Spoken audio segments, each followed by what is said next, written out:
Hello, everyone. I'm Drax. You're tuned in to Draxatron, and I'd like to welcome you to episode 12 of Let's Play The Outer Worlds. I'm glad you're here and chose to visit, and I hope you'll enjoy today's adventure. Let's get into it, shall we?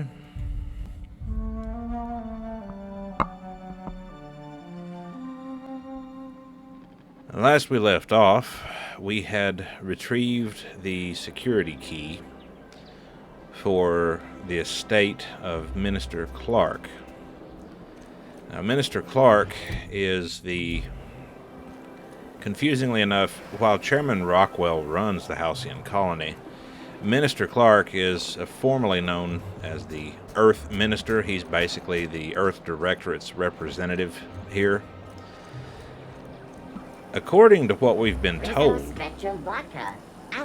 he's hoarding all of the gas, the chemicals that Phineas needs to help wake up the colonists trapped on the Hope. And we have to find out why and see what we can do about getting him to release them. But before we do any of that, I'd have to request a counter waiver, and you know how dreadful the paperwork is. Don't I ever, my dear fellow? Why, I spent 3 hours filing a discussion authorization just to commence our little tete-a-tete.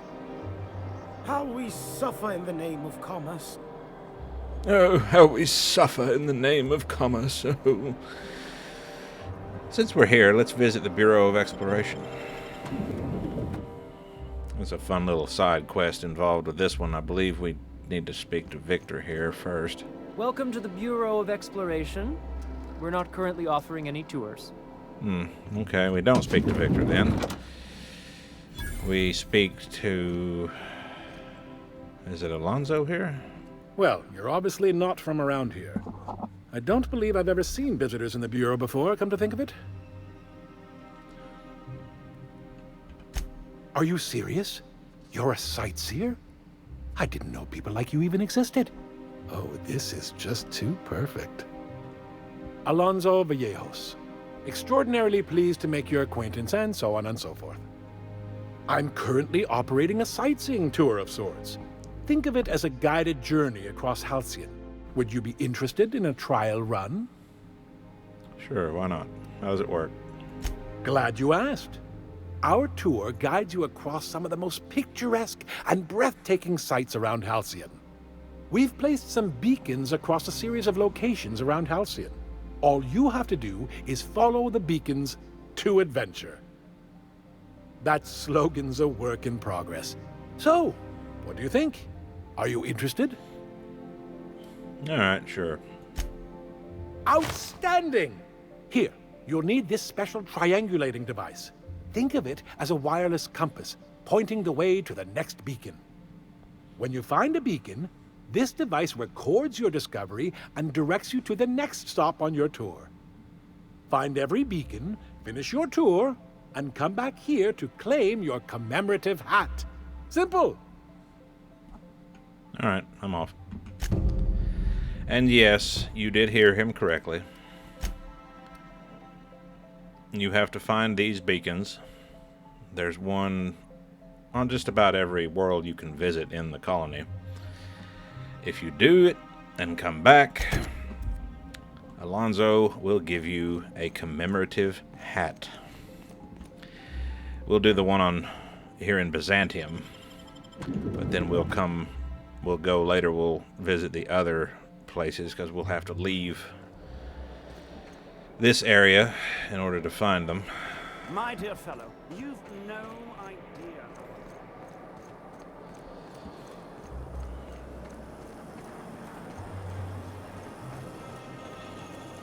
Now the Halcyon beacon is right over here. You have to jump a fence to get to it, but that's okay. Welcome, intrepid adventurer, to Prosperity Plaza, where the shops never close. Now, make your way to the bustling region of Emerald Vale. Prepare to be dazzled by the Vale's breathtaking lava flows, rated the 3rd most impressive in Halcyon. The 3rd most impressive. Okay. But as I said, we will come back to that one when we head off out of Byzantium again. I keep saying off. We're on the same world here in Byzantium as we are when we visit Emerald Vale, where Edgewater is, and the Tuna Cannery, and when we visit Roseway, where the Auntie Cleo labs are located. I just keep, thinking, oh, we're going off. No, wait, no, we're not.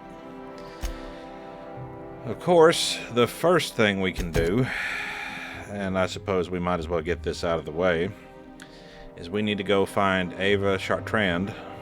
I said it right that time. And see what we need to do about her.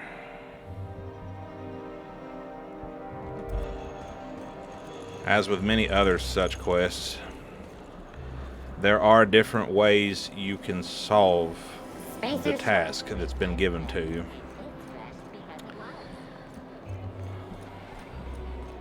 I tell you what, we'll change the front in our project. And if I remember correctly, Dr. Chartrand does have security protection. All right, how does this sound? So we'll have to play this very Today carefully. marks a monumentous occasion in the course of Halcyon history. There's Chairman Rockwell.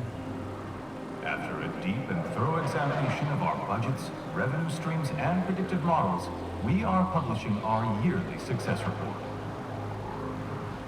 Profits are soaring, promotions abound. Thanks to your continued hard work, Halcyon is healthier and more productive than ever. In the coming months, Byzantium will be sure to see the many rewards reaped from your diligent labor. Once we nail down the details, I can't wait to share what's in store. For now, my friends, keep up the hard work.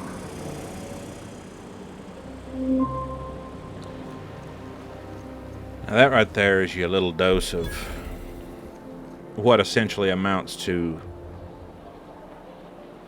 1984 Big Brother Ministry of Truth level propaganda. Having visited every other settlement in the system, essentially, we know better. Halcyon is far from booming and prosperous. The only part of Halcyon that is booming and prosperous the best and brightest of our society is live. Byzantium itself. Trespassing here is a true honor. Now, Dr. Chartrand lives in that house right there.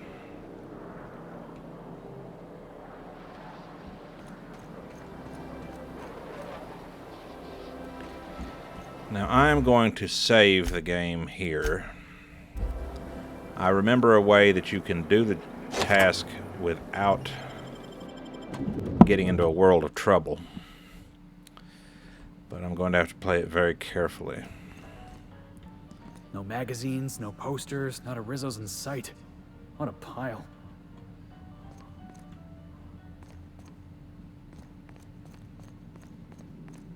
Okay, that door's not working.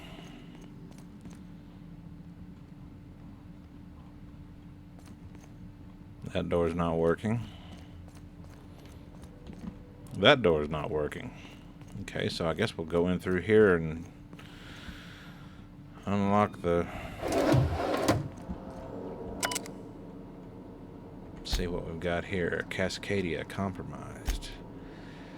I received a message that an unauthorized user was looking through the files on my Cascadia terminal. Maybe some marauder with 2 firing brain cells, maybe not. I hope whoever it is understands that the sacrifices made on Monarch and Hotel Romeo Sierra 1084 serve a higher purpose. One day, when all of us have attained a new state of being, humanity may forgive my sins. She's probably talking about us. Now let's see what she has to say about 1084. My worst suspicions are confirmed. HRS 1084 was ransacked. Who knows what became of the suspension tanks and my team? As usual, my handlers on the board are no help. Until I deliver results they can replicate, package, and disperse to the general population, they desire only silence and obedience from the likes of me. Yet another relocation. Circumstances were hardly optimal at the primary and secondary labs. Political instability pulled Cascadia out from under me, and some combination of cabin fever and paranoia soured HRS 1084. Perhaps my home in steadfast Byzantium will offer the retreat I need. Though I miss working alongside colleagues, I know that I hardly deserved the ones I so enjoyed, the ones I lost. The work continues in isolation and loneliness, perhaps as it should. And here's the part that if Lilia Hagen ever read this entry, she'd probably have a conniption. The first extraterrestrials. Ever since our species became aware of itself, we imposed our superiority on the worlds we touched. Colonialism worked for a time, but our oldest trick didn't work in Halcyon, did it? Now we are the ones who must bow to a force greater than ourselves. We are the ones who must adapt. Update. Wine makes me too introspective. Perhaps I'll balance it out with vodka. Jesus. I don't know if that'd be a very good idea, Doc. Now let's see about getting into the lab here. There we go.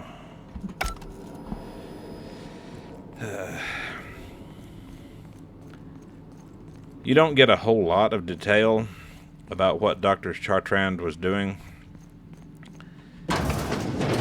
in her research, but it almost borders on Joseph Mengele levels of what the fuck. But I won't pass any judgments until I talk to the good doctor and see what she has to say to her for herself.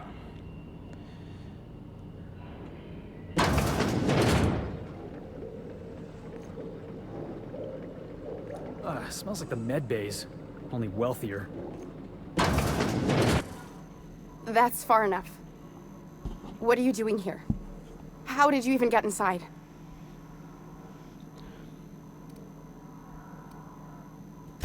You're in my house, and I'm not fucking around. Start talking.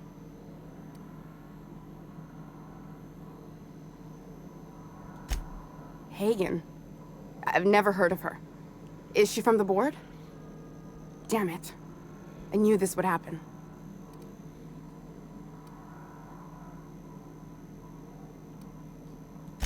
This is utter nonsense. I've never even been to Groundbreaker. What happened to the team? Tell me you didn't move their suspension tanks. Small consolation. My team, the finest minds of their generation, reduced to salvage. Alright, let's see if we can get a straight answer to this question.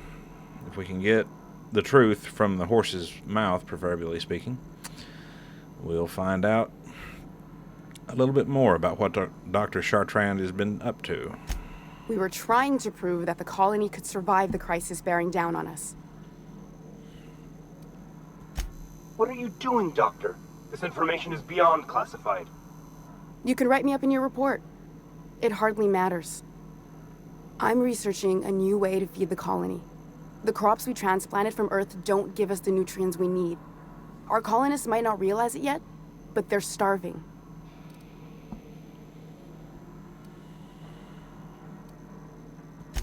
The food we grow here barely sustains human life. The colony won't last under these conditions. So, the board let me approach the problem from a different angle. I believed that I could adapt humans to live on Halcyon's terms. That I could change us. Give us the ability to derive sustenance from the nutrients the food does have.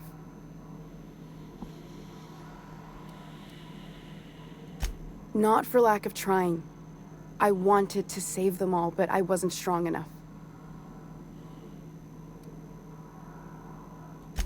I wouldn't allow us to experiment on convicts or the unemployed. It's wrong, no matter what the law says. Everyone agreed. We accepted the risks. Interesting. I'm desperate. I've already asked all the best institutes on Earth for help. Years ago, we sent a message out on the Cornelius Vanderbilt, but heard nothing back. Now, the Cornelius Vanderbilt is, if I remember my lore correctly, one of 2 Earth Directorate assault cruisers that regularly visits the Halcyon colony, moving back and forth between it and Sol. And if I also remember correctly, though I don't think we'll see any definitive information like data on a screen yet, it might be a little bit before we do, both of the cruisers have been MIA for a while, and no one knows what's going on. It's been missing for over 2 years now. There we go. They never re-established contact after the skip to Earth. Of course, the board is keeping that under wraps. I can certainly understand why.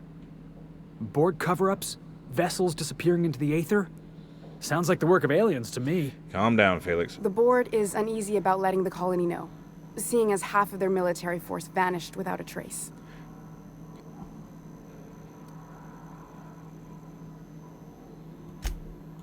I'd prefer if you didn't use my name when you talk about this. My contract has a list of very terrible consequences for breaking secrecy.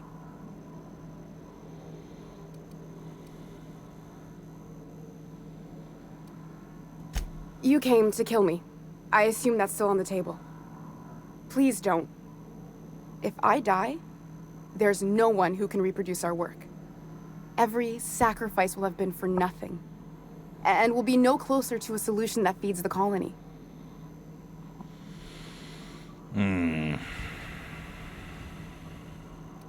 Let's see what the vicar thinks.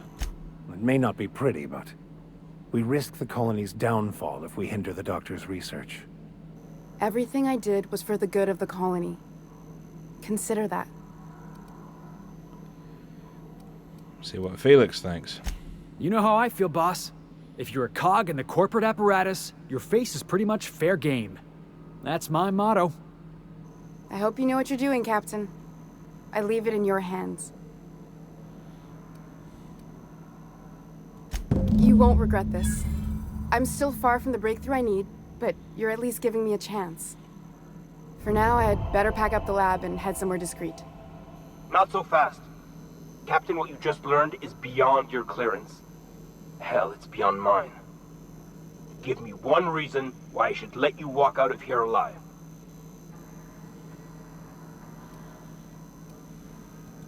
You sure have an inflated sense of self-importance, but that doesn't make you wrong. Now move along. The doc has a lot of work ahead of her, tidying up and such.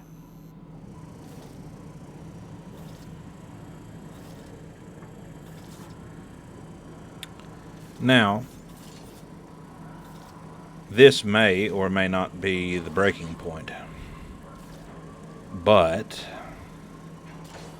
if I remember what I was told several years ago correctly, if you work it to this point where you successfully bribe or persuade the corporate commander, who's standing right over there, to let you walk out,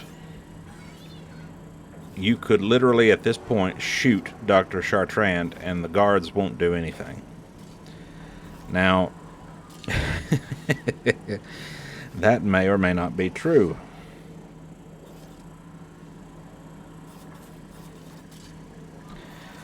But since I've never done it this way before, Who messes with you, boss?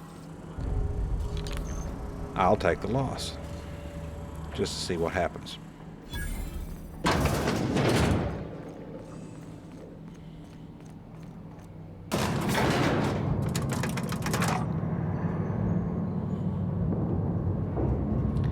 And since we're in the area and I'm thinking about it, let's go back to the groundbreaker right quick.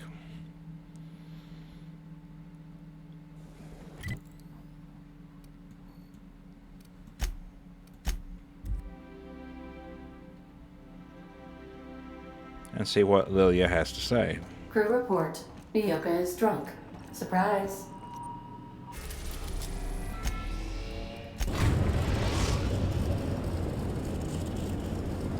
We've arrived at the groundbreaker.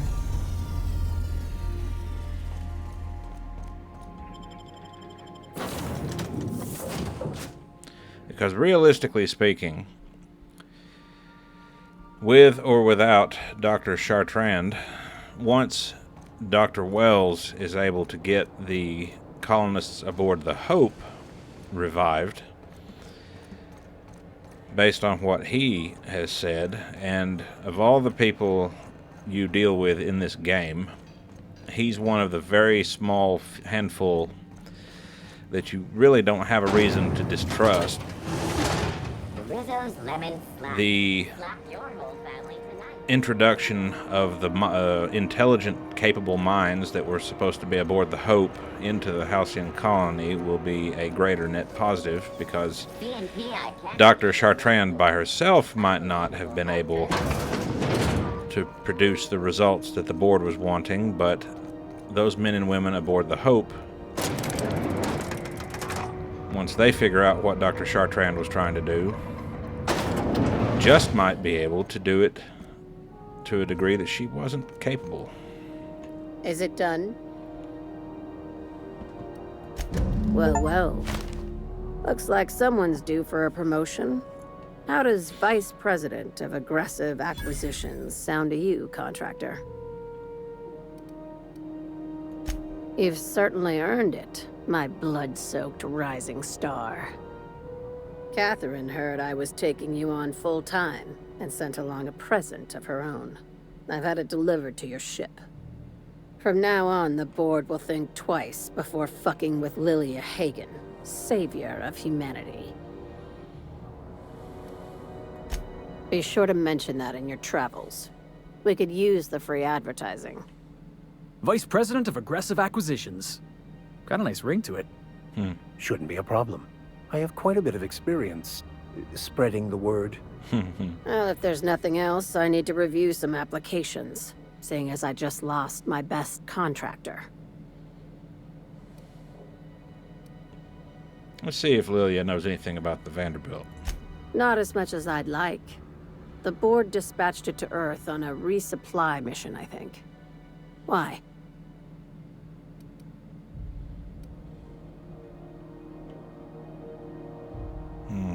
Let's see what she says to this. Interesting. It's possible the board wanted the cruiser to disregard ancillary tasks. But to what end? I'll have someone look into it.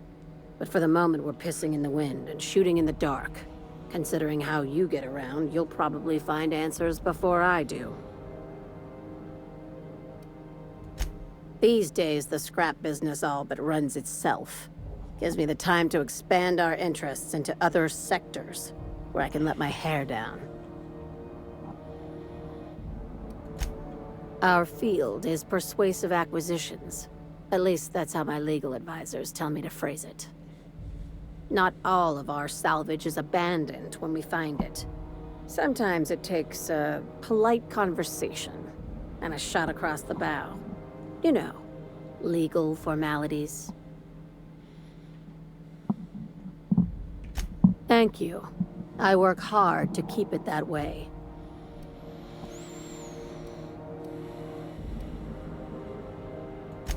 Very.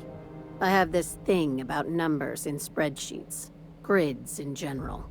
I like to think of myself as the last honest businesswoman in Halcyon, but I'll settle for being the most organized one. If you want to be perfectly honest about it, Lilia probably is one of the most honest business people in the entire colony. And that might not be entirely a compliment, but yeah. Hey, careful with the C word around here. I like to keep things above board, and that kind of talk only makes trouble.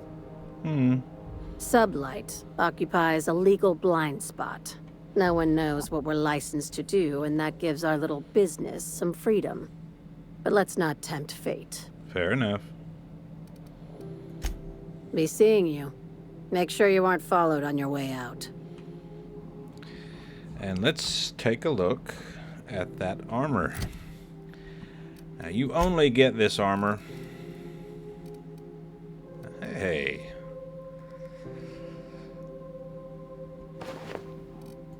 Fancy. Even if it does have the Sublight logo on the back, I don't care. I like the look.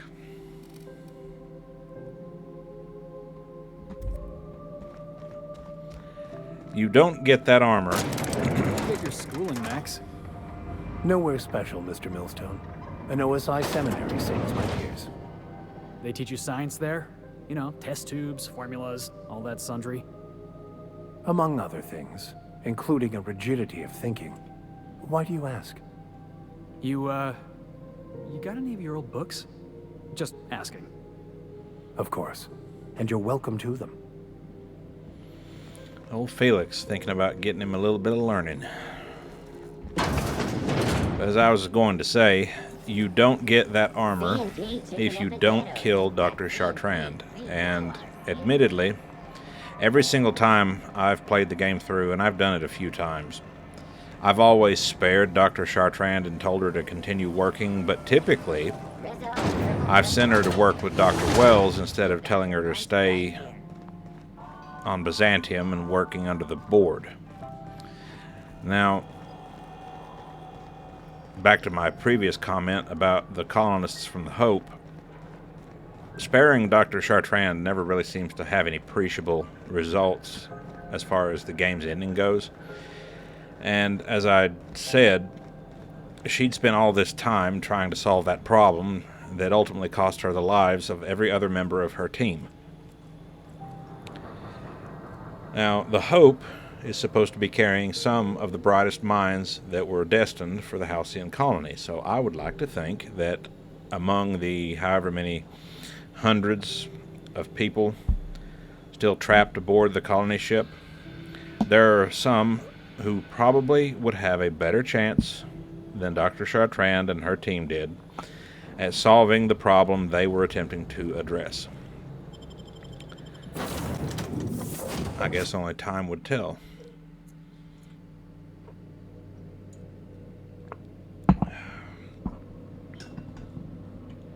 Anyway. Good report. Bioka is drunk. Surprise. Since we're off-world, and we need to do a variety of jobs anyway, let's head to Edgewater. We are now in orbit above Edgewater, Captain. And get some of those materials for Celeste Jolicoeur.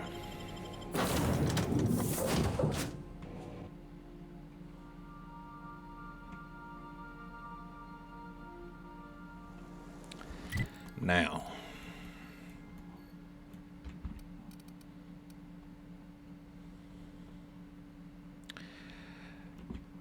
the only place I know for sure that you'll find a large quantity of primals is over here in this little gulch near the community center.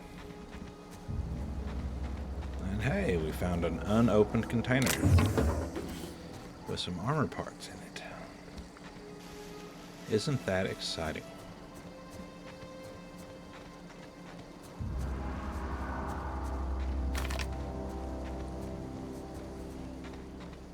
Well, thankfully, now as opposed to when we were originally on, or in the Emerald Vale, these shouldn't put up as much of a fight.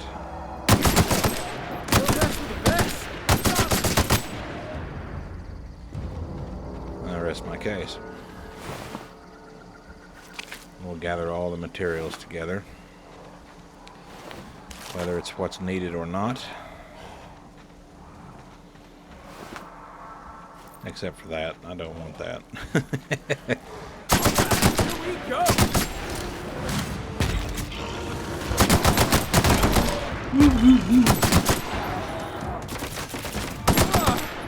That's the last of him.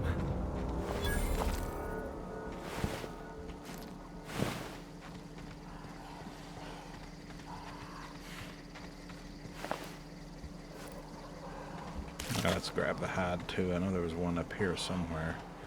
There it is.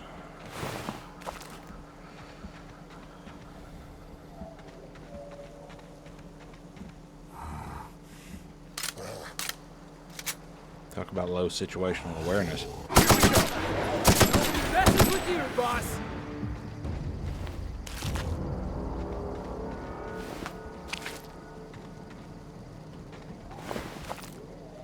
Let's see how many we've got. Wait a minute. Primal leather. Yep. We got 8 primal leather.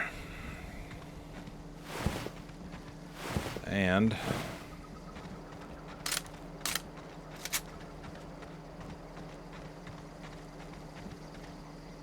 that is all the primals hiding in that area.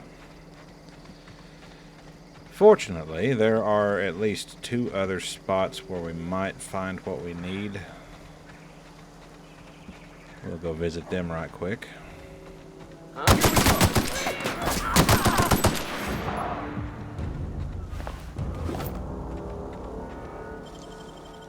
You'll have to show me how to do that. Sure. I couldn't think of anything more absurdly amusing than the idea of a a reformed vicar. Yeah, here we go.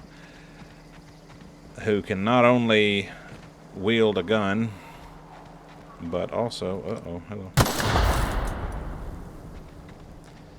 Pick locks.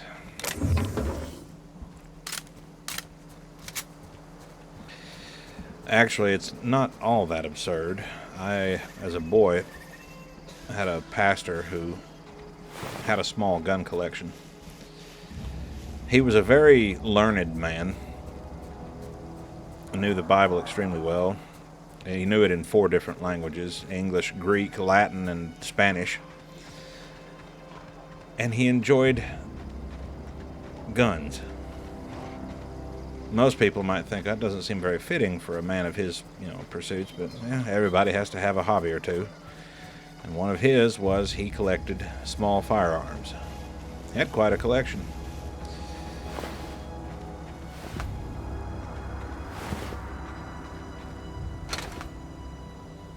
Okay. So now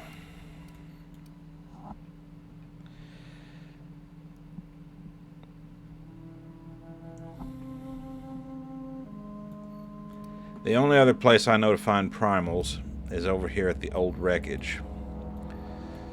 So, as soon as I finish this little tourism quest link here in the Vale, we'll head over that way. Hello.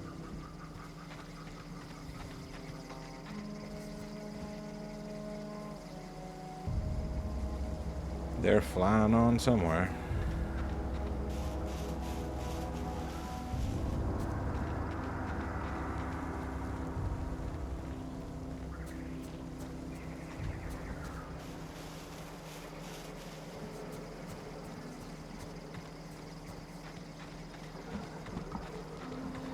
Now that Bureau of Exploration quest beacon mentioned the lava flows, which they're all the way over on this side of the map.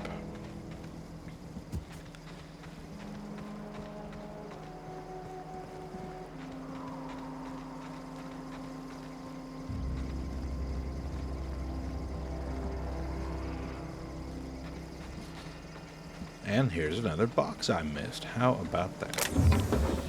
Definitely take another mag pick. You can never have too many of those.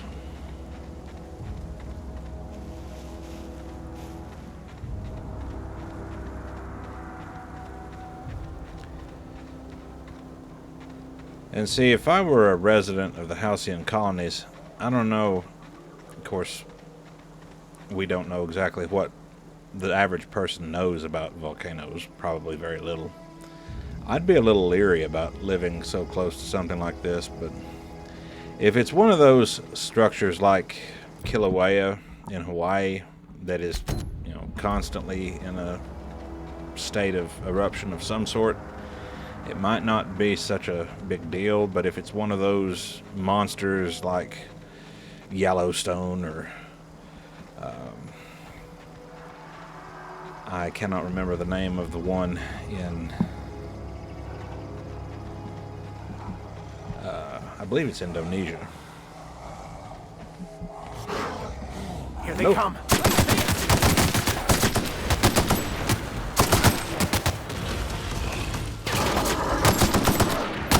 Spread out.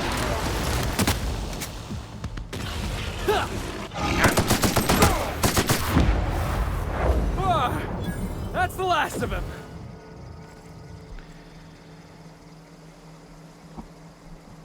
Anyway, what was I saying? Oh yeah, I was trying to remember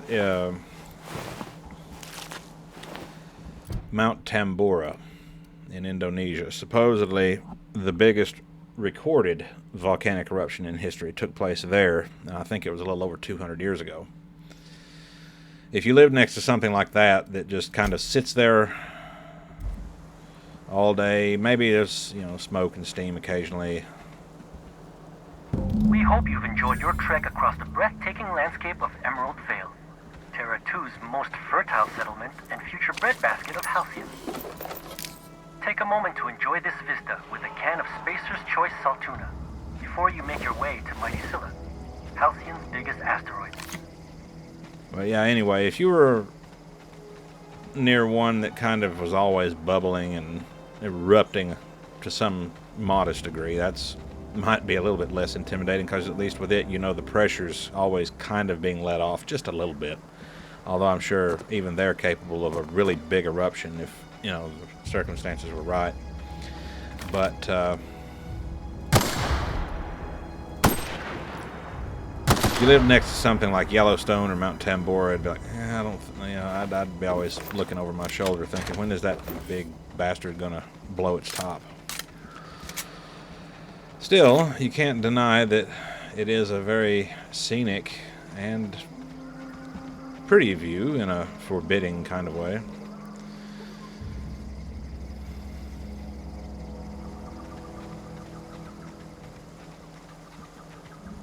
Alright, back to the groundbreaker. Hell, the unreliable.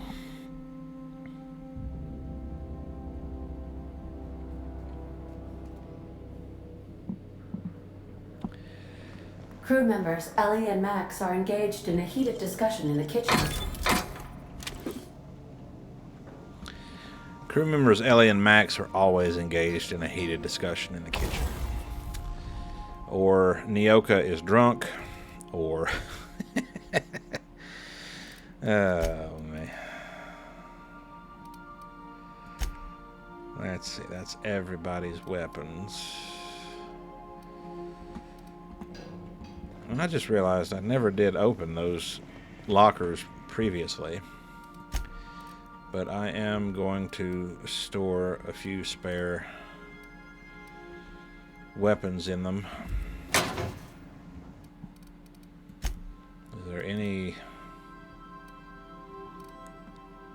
No, I better not store that. That's...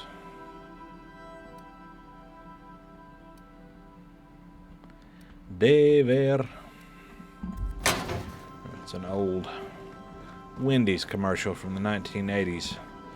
Almost as famous as the one with Clara Peller where she's constantly shouting, "Where's the beef?" Max.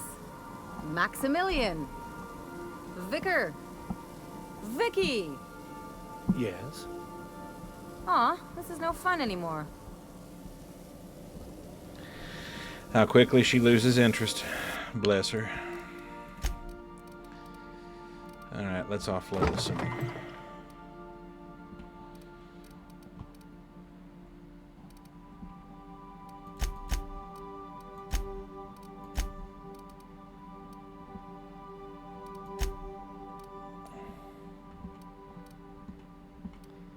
Gotta make sure Felix has got plenty of Purple Berry Crunch.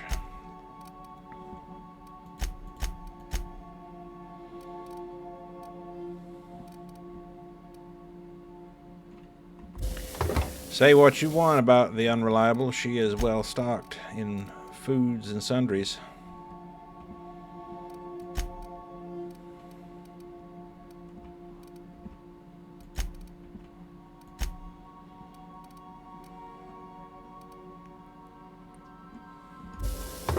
Captain? Ellie.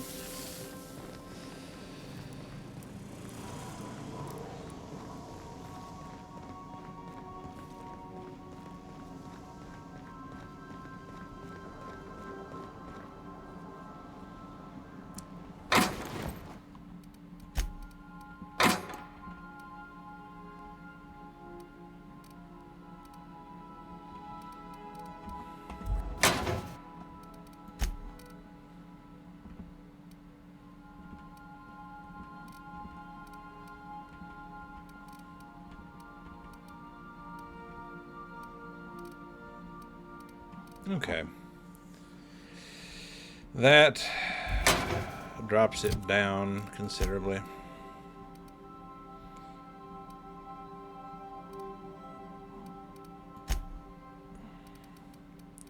Wait a minute.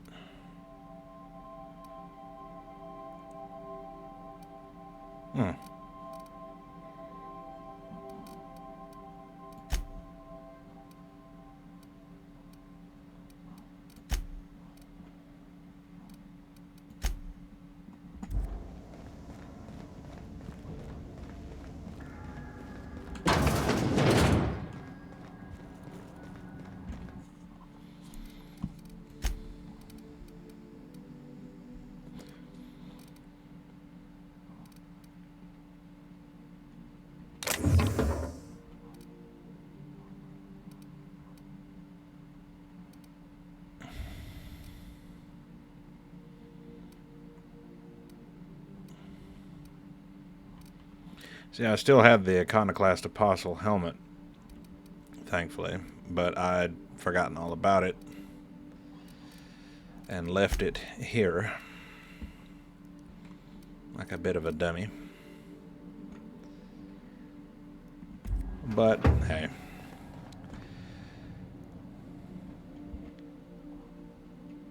Oh, yeah, I remember this one. Zora pulled it off of Graham's jacket after we killed him. Torn from Graham's jacket. Zora sent this to you with a note. I thought a keepsake might dull the pain, but it hasn't. Graham may have been a psychopath, but he still built the foundation for the movement I'm trying to keep alive. Maybe there was another way. I don't know. I've got to let it go. Abandon all hope for a better past, he used to say. Take it with my thanks. You ever want a beer? Stop by Stellar Bay. Z. You meet some interesting and formidable personalities in your journeys around the Halcyon colony. But probably the one I kind of liked the most is Zora.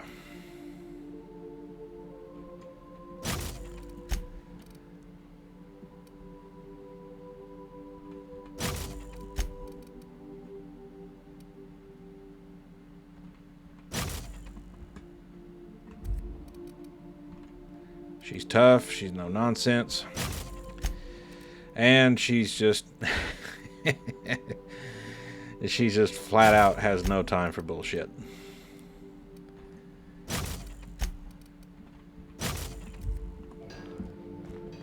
And you cannot help but admire that.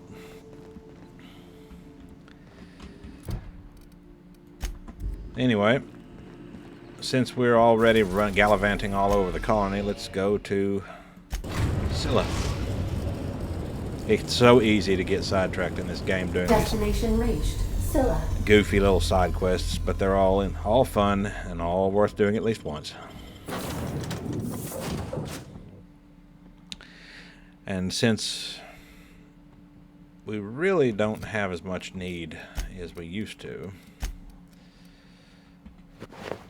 I'm going to equip the Vicar and Felix in more appropriate attire,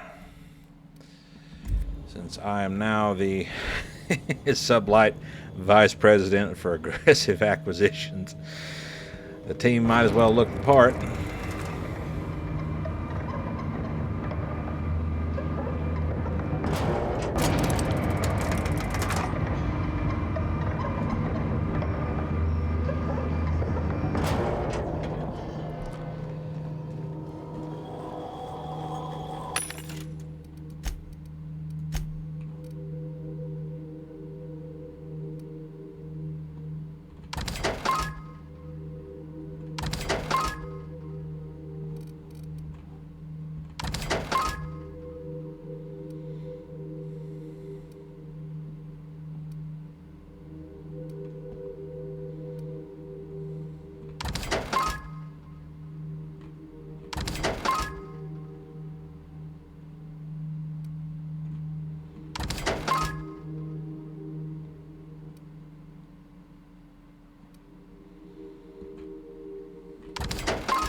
Oddly enough, and I've wondered this multiple times in the past, even if you purchase items out of these vending machines, somehow they get restocked every so often.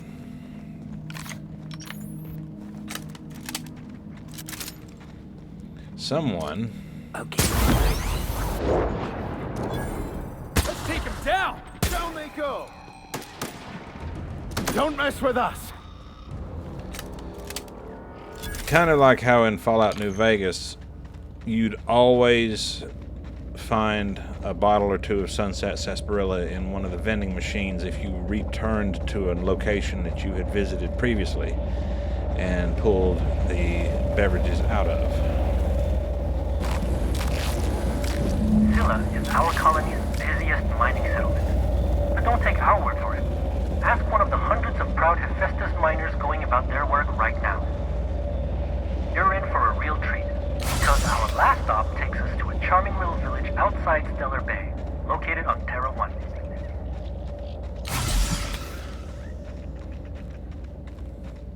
I have no idea why that brainiac thought it would be a good idea to drop the tour beacon outside the atmospheric field, but okay.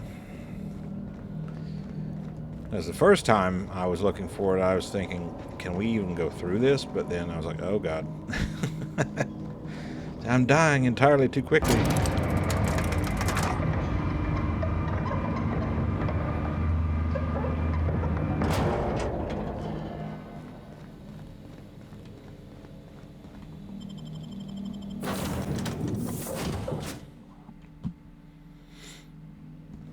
I believe I hear Felix and Parvati discussing the latest Aetherwave serial. Oh, good. Where are we? Actually, let me look before I land in the wrong place. Oh, it doesn't even tell you. Alright then.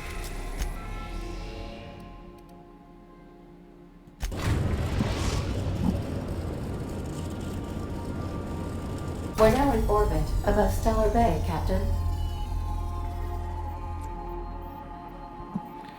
Alrighty.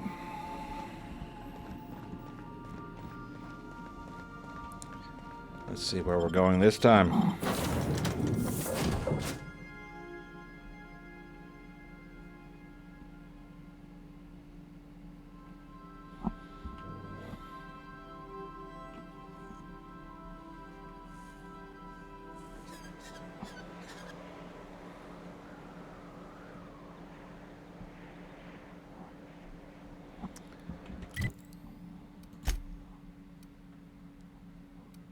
Uh-huh.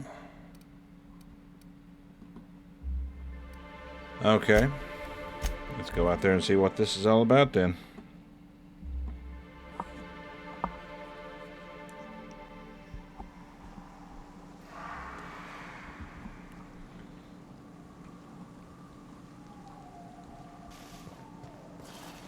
Okay, we're coming in from the... Yeah, coming in from the south. The gate's on the north end.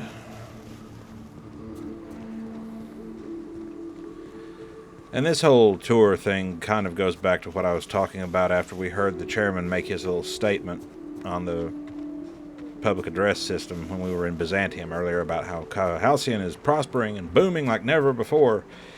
But then you take this little tour and you're listening to these little saccharine messages on these beacons. And, oh, this is the busiest mining colony. This is, you know, the breadbasket of Halcyon, blah, blah, blah, blah, blah. All right, let's dance. Nice one.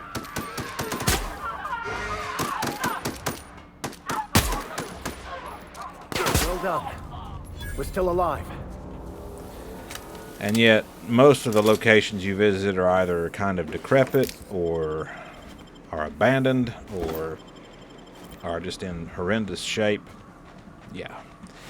The colony is really booming, Mr. Chairman. Oh, wait a minute.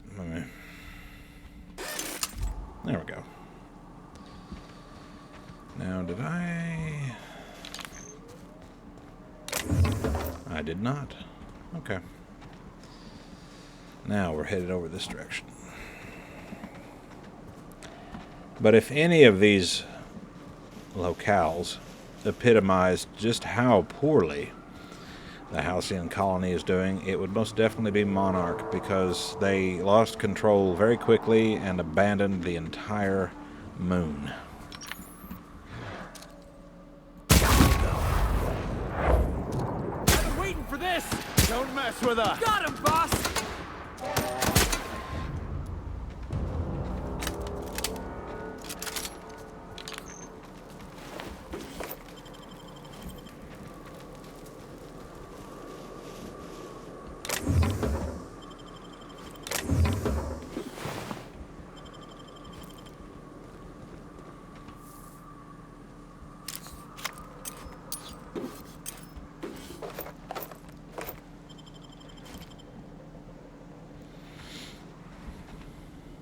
Welcome to Terra 1, the most Earth-like world in Halcyon.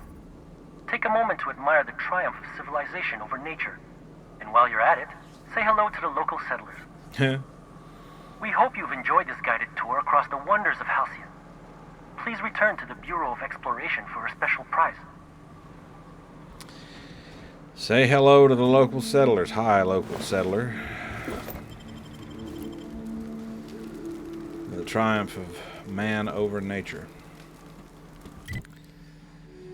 That is... yeah. Not much one can say about that. Oh. Captain, Felix and the Vicar are arguing again. That's nice. Let them argue. Oh, I almost forgot. My goodness. I need chitin from a Mannequin's carapace for Celeste. Better go back before I forget.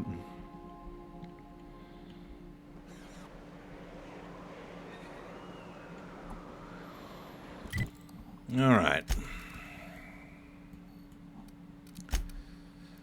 Let me see here. I know there's at least one Mannequin that hangs out near the base of Devil's Peak, so we'll go down there and see if we can find what we're looking for. That one's done for!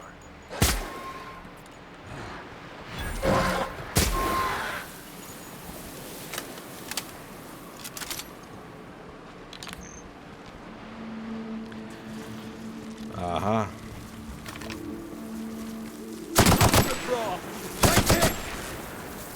We make quite a team, my friend.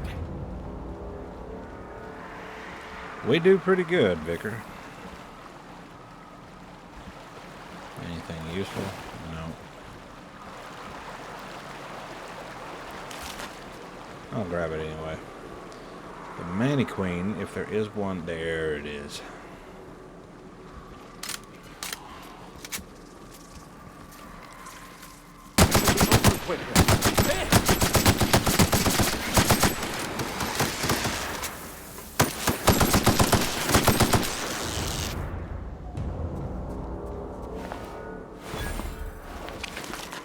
It did not look this steep from a distance. All right. Now we need to find some raptidons. And I know just the place.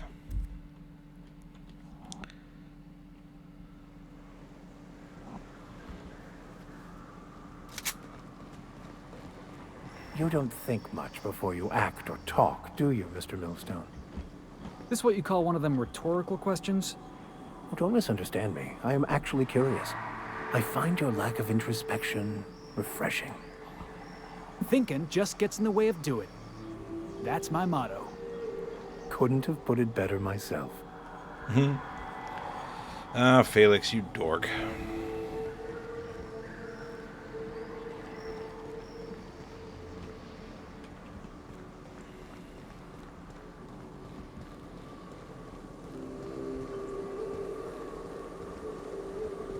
I guess Felix is what you'd call adorkable.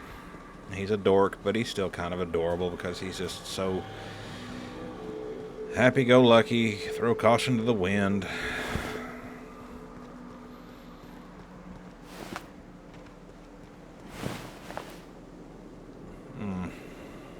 Hey, I remember Cascadia from that one episode of Terror on Monarch. Crawling with monsters it was. Well, it's definitely been crawling with monsters here recently, Felix.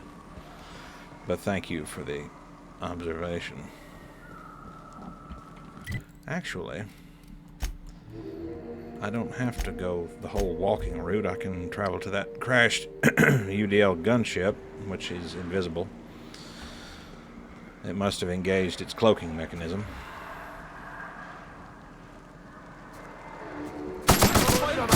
Whoever was.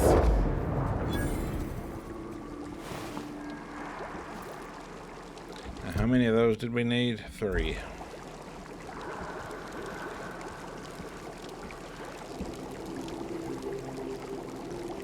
And yes, those are pools of bubbling acid. Hello.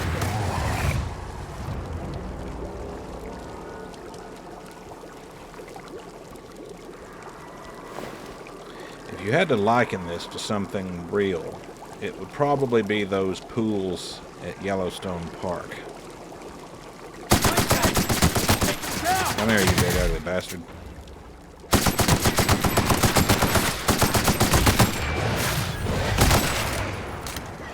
Stubborn, aren't you?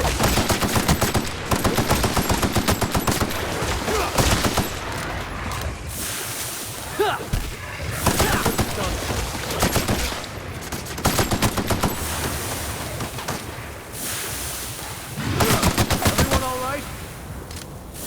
A little sizzled, but otherwise in good shape. No.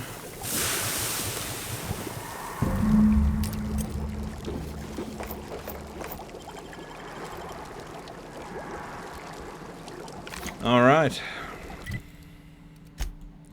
Now we can return to Celeste.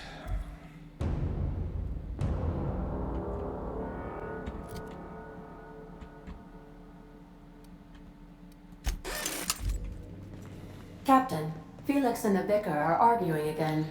They're not so much arguing as having a disagreement of opinion, or a difference of opinion, not a disagreement. Maybe We are now in orbit above Byzantium, Captain. pre-spiritual journey Vicar Felix might have argued with Vicar Max. Did I say Vicar Felix? Jesus have mercy. Pre-spiritual journey Vicar Max might have argued more aggressively with Felix, but not now.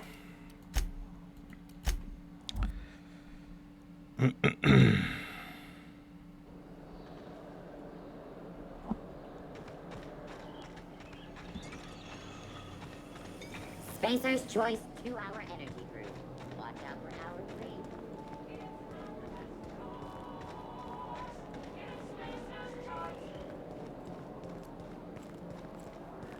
Let's see what these two poncy little cranks say this time. Byzantium. Where else are you going to find art, culture, working toilets? I'm sure other colonies have cities like this. But those are so far away. I'm talking about Halcyon. In that case, thank the law we've got the chairman and the minister to keep the rabble at bay.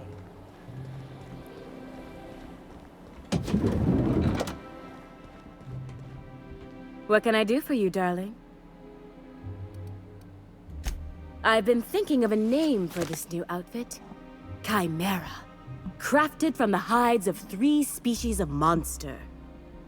While you were gone, I put in an order for one of my bespoke lapels. Solid gold, diamond encrusted. If it doesn't have one of my lapels, it's not a Jolicoeur original. Those slackwits at HPS are holding my parcel while they wait for a signature. Bureaucracy is so utterly insufferable. Be a dear and retrieve it for me. Sure. Wonderful! I'm giving you authorization to retrieve this parcel on my behalf. You truly are my savior, darling.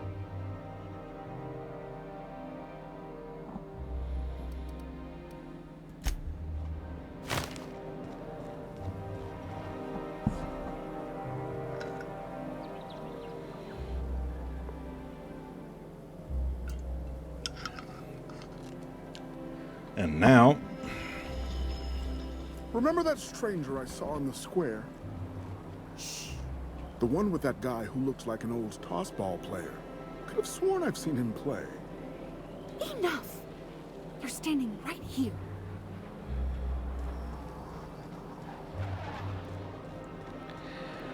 Anyway, now we get to go and visit a place that I have pretty regular contact with in my line of work. The post office. Or in this case, the Halcyon Parcel Service. HPS. Want to talk about Poncy as hell for a post office, jeez. Burning the midnight oil, are we? The Halcyon Parcel Service's work is never done.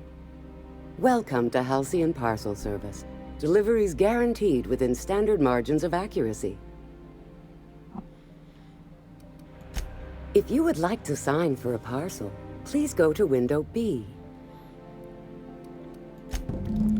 Now this is going to be a little bit of the unsurprisingly typical bureaucratic back and forth you'd expect to find in a place like this.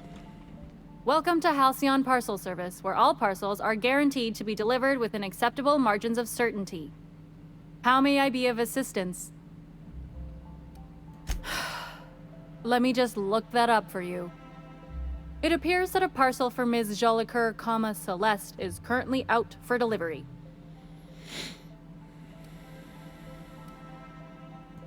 It was, and now it's being delivered. Let me see here. A parcel for Jolicoeur, Celeste is being delivered to 316 Rockwell in the Byzantium Estates. Thank you for allowing HPS to be your only option today. The very definition of a bored bureaucrat. And when I say bored, I don't mean bored as in the Halcyon corporate board. I mean bored as in bored out of one's effing mind bored.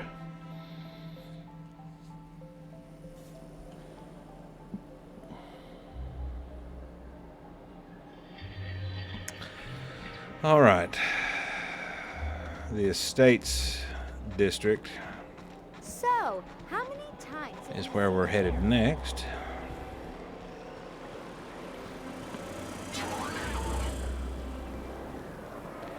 And I do need to remember the next chance I get when I'm back on the Unreliable to pick up Ellie.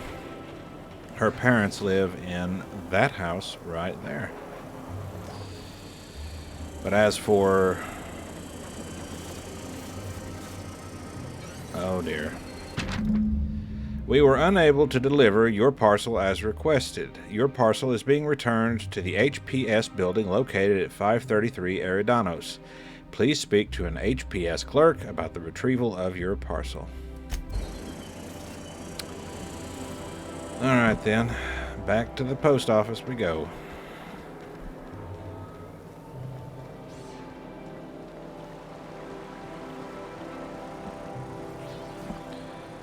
Before I do that, though,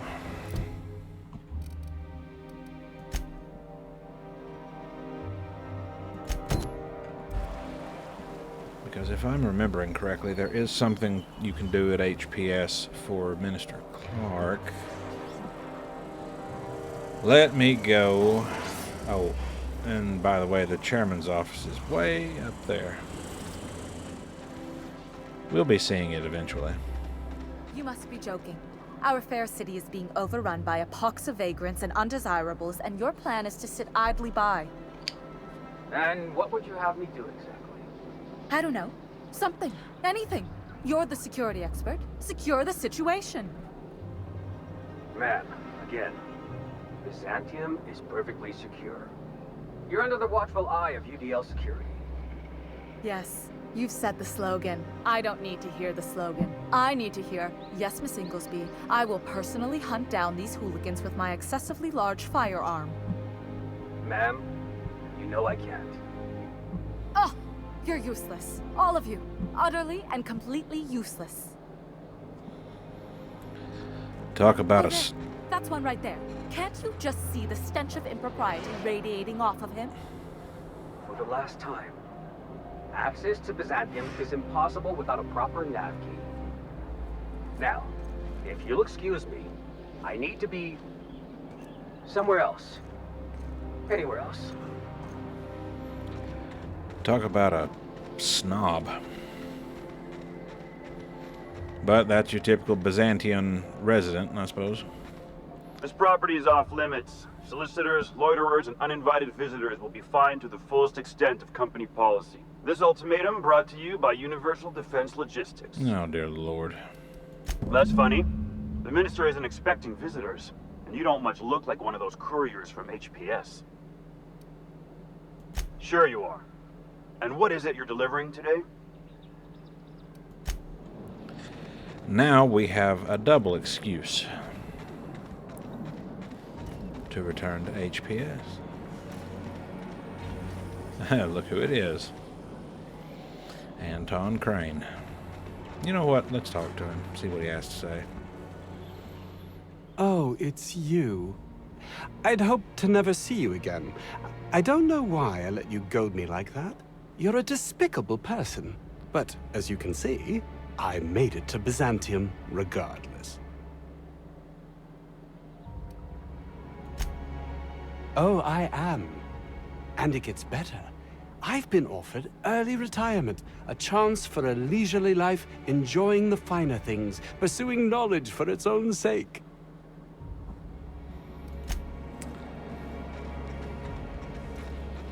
I have a few things I could say about the early retirement program, but I'm just going to say this.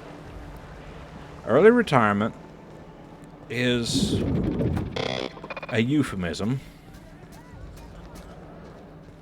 for what the board does with people who have outlived their usefulness. I'm afraid I can't. And yes, that is me being somewhat sarcastic and very euphemistic, because it is not a good thing. Well, you're getting an early start on the day's parcels, aren't you? How may I be of assistance? We do, in fact, have a parcel here for a Mr. Clark, Minister. You're not an official member of the Halcyon Parcel Service team. That means you'll have to sign a release form. Oh, I'd have to submit a request for a release form, and then wait for a receipt for my request of a release form.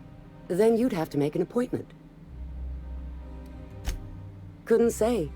We've got a backlog, and I'm planning on retiring in the next 35 years, but I could give my successor a memo on your behalf. You're welcome to lodge a complaint in our suggestion box. Actually, no. We're still waiting on our delivery of a new suggestion box.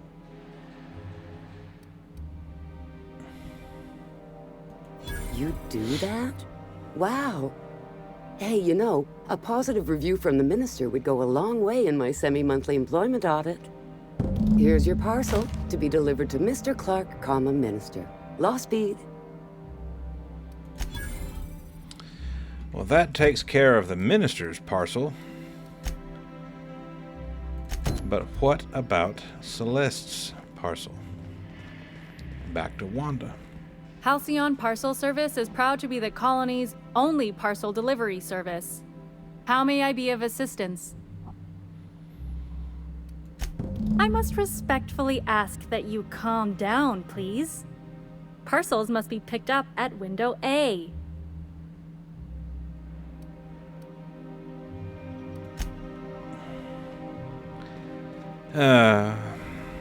They really took the tongue-in-cheek about bureaucracy and rampant corporatism to the max in this game, didn't they? How may I be of assistance? Of course. If you could just verify for me that you are Jolicoeur, Celeste, or an officially authorized proxy?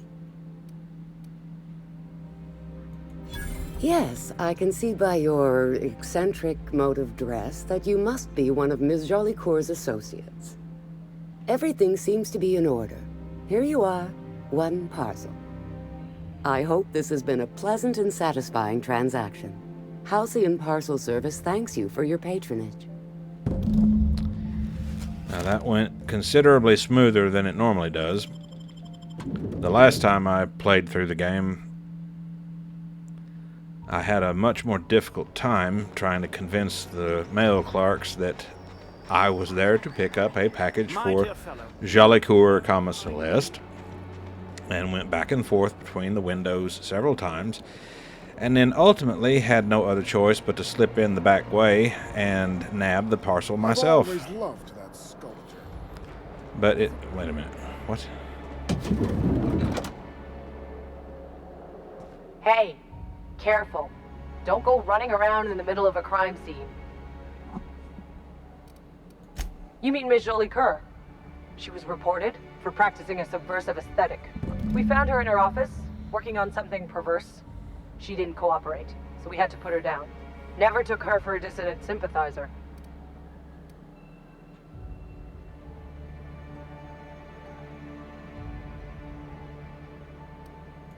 Byzantium security regrets any disruption to regular flow of commerce. However, cultural and moral hygiene must always be maintained. Byzantium cultural standards are enforced by Universal Defense Logistics. Universal Defense Logistics, your first and last line of defense in the war against sedition.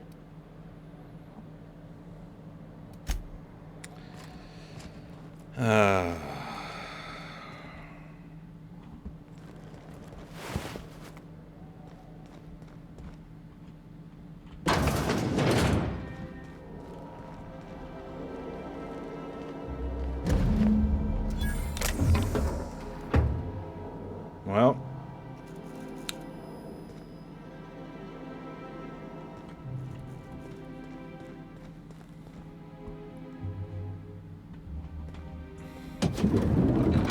I guess that's that then.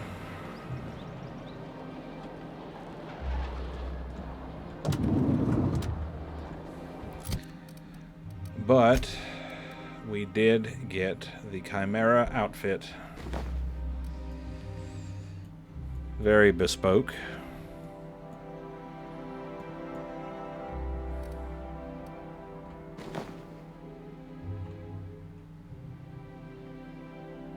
And believe it or not, it offers twice the armor, almost. Or a little more than twice, actually. And it doesn't look as if it should. But hey, who am I to judge? I'll save it for a special occasion. I love Byzantium. Where else? All right. Let's return to the Bureau of Exploration.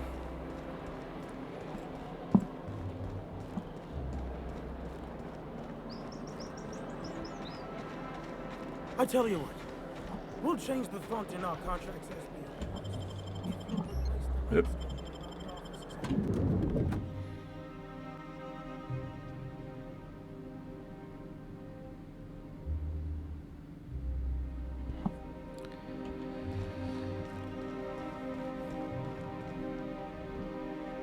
Oh, it's you.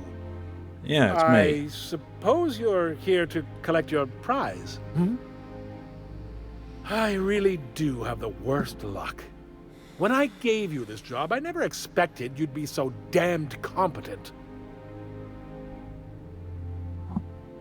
That's me, damned competent. Yes, go on and gloat. You've already ruined all my plans with your talent for staying alive. The tour's not real, friend. Yeah, I figured that out. Shut it down years ago due to unacceptably high rates of fatalities. I wonder why that would be. So I greased a few palms and got the tour up and running again. I outfitted every beacon with a recording device. Live footage of dim-witted mercenaries dying in gruesome ways across Halcyon. Oh, imagine the ratings.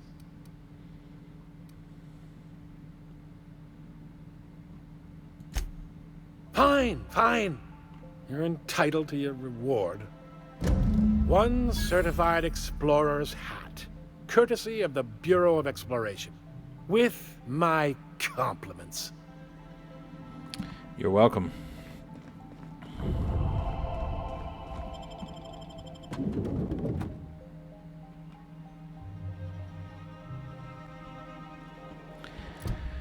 Now,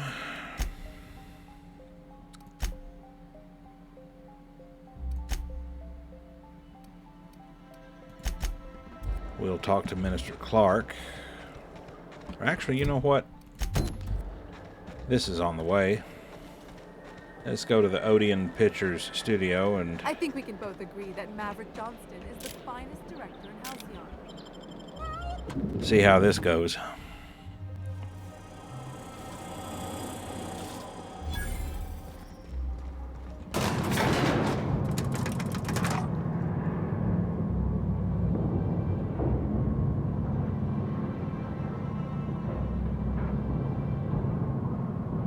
We gonna do this? Hold on. Gotta fix my hair. Do not encourage him. I'm not saying anything. Great! You made it! Listen, I know you're expecting a script, but you're the real deal. Just go in there and do what feels natural. We gave the other actors real weapons to keep things authentic. And 'cause Josh is paying to see their logo on the big screen. See, I knew you'd get it.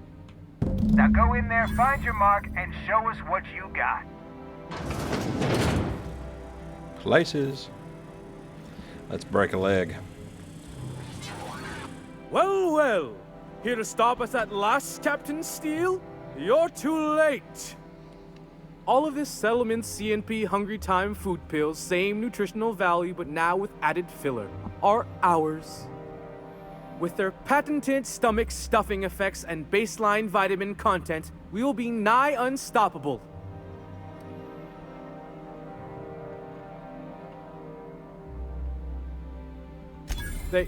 They are? What an unexpected twist!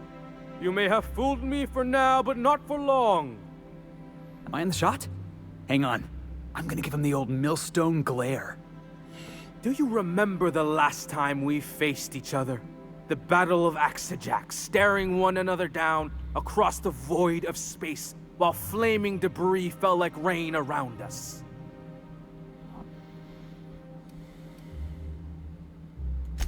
I see you haven't changed a bit, Steele. I had you surrounded and outgunned, but you overcame my superior numbers with tactical thinking and a Hammersmith limited edition grenade launcher. Wow, you got a real limited edition? With 10% more ammo for 12% more carnage? Quit upstaging me!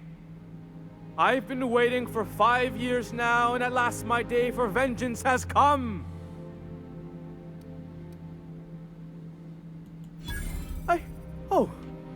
I just got chills. But still, you'll not stop me now. I have this whole port wired with sub-micro energon transistors.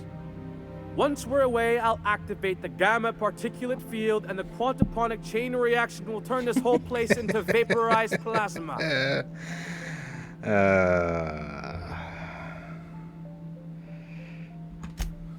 Oh, but there's nothing you can do. I hope you've paid your burial fees and signed your personal death and dismemberment waivers because this is the end for you. Let's see what this does. Law, what a presence. I'm going to need a moment to match this energy. To the break room, everyone. I need my Moab fizzy tea. Cut! That was fantastic. With actors like you, who needs writers? Let's take 5. Who said I was acting? Now, under certain circumstances, when you do this little scene thing here, There's my star. Walk and talk with me. you do actually fight the actors and kill them. As ridiculous as that sounds. And yes, Maverick did just pull a lit cigarette out of his pocket. That was brilliant stuff. Do you write your own material? Do Raptidon's shit acid. You bet. Amazing. Just firm up that jawline, and you'll be a triple threat. I'm gonna have to fire the writing staff. What do those anemic fuckwits know about dialogue, anyway? I'm thinking A whole new script. More pirates, bigger explosions, you flicking a Stogie Slim into a barrel of gasoline. Marketing says that kind of action sells tickets. Here, this is for your work today. I'll be in touch once we get that script. Pleasure doing business with you.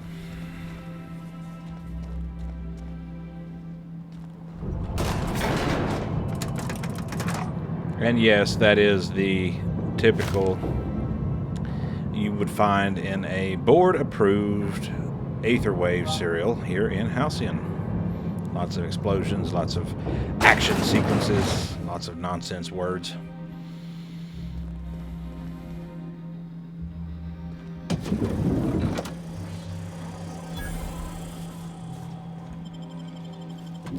And now we are on our way to see Minister Clark.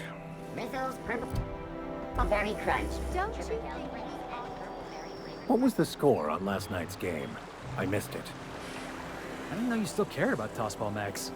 What with your grand spiritual awakening and what all. I don't, but I know you do. You know me, Max. I'm satisfied so long as the darlings get a proper clobbering. Which they most certainly did. Oh, there. That's one right there. Can't you just see the stench of impropriety radiating off of him?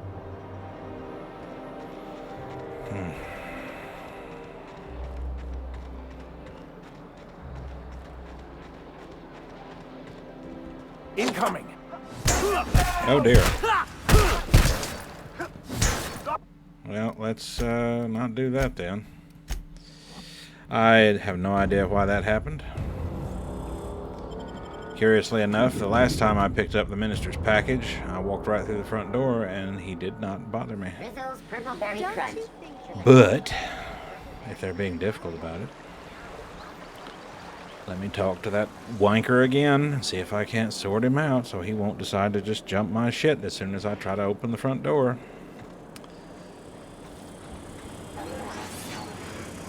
Under normal circumstances, I wouldn't, reload an autosave. Shut up, Hortense. But I don't want to be in a situation where I have to fight every bored soldier in Byzantium. There's nothing to see here. Move along. You know, that's just the sort of thing folks say when they're trying to hide something. I have no idea what you're talking about, sir. Yeah? Let's see it. Looks like your papers are in order. All right. Go on through. Now, this time you're not going to try to beat the stuffing out of me as soon as I open the front frickin' door, right? Alright, the minister is upstairs.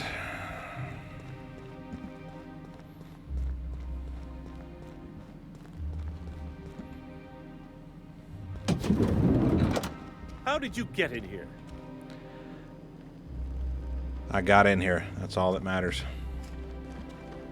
Felix, quit banging around out there and get in here.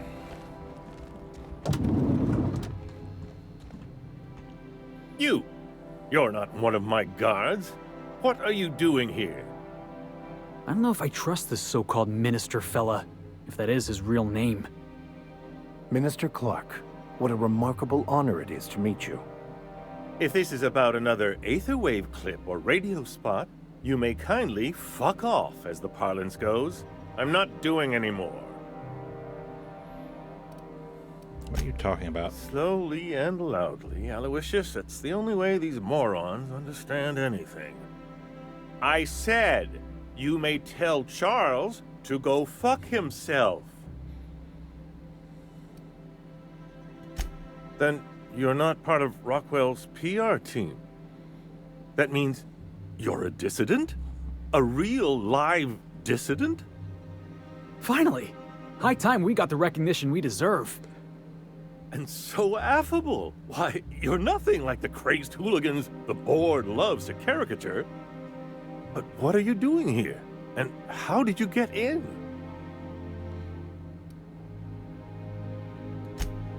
Drugs, of course. What else? Why did I get my hopes up? Back to idiot speak. I don't have any drugs. You should try a vending machine or a purveyor of curative goods. I ain't buying it, boss. I said we check him for drugs. Will that be all, then?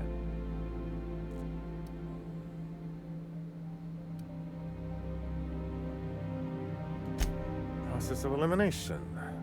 The only other person with access? Of course, of course. It's Rockwell again. Who else? And I thought he was only holding me here to keep me out of the way. Chairman Rockwell. He's kept me under house arrest for years. I've long suspected him of transacting business in my name. But this proves it. He's attempting to game the system, but he won't be able to get away with it forever. Eventually, Rockwell's house of cards will topple. I dearly hope so. And you might be part of the equation. Whatever it is that brought you here, Rockwell's the one behind it.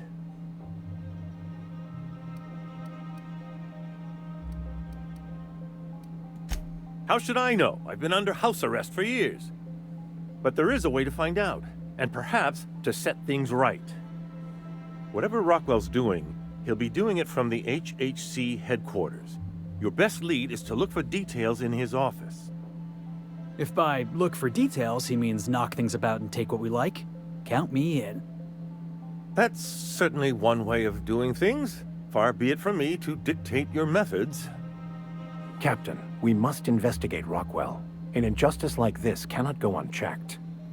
Indeed, it cannot. I can't overstate the urgency of the matter. Why, this is starting to sound like an issue of Dissident Hunter.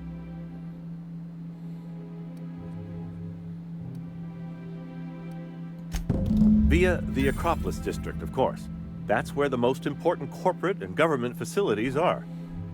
But only board employees are allowed into the district. There's a heavily guarded checkpoint just down the street. There might be a route through the maintenance tunnels, but I'm afraid I don't know specifics. Most people avoid the area for obvious reasons.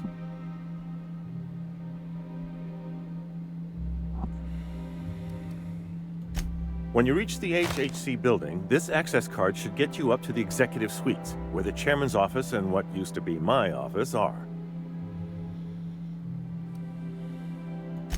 Wait!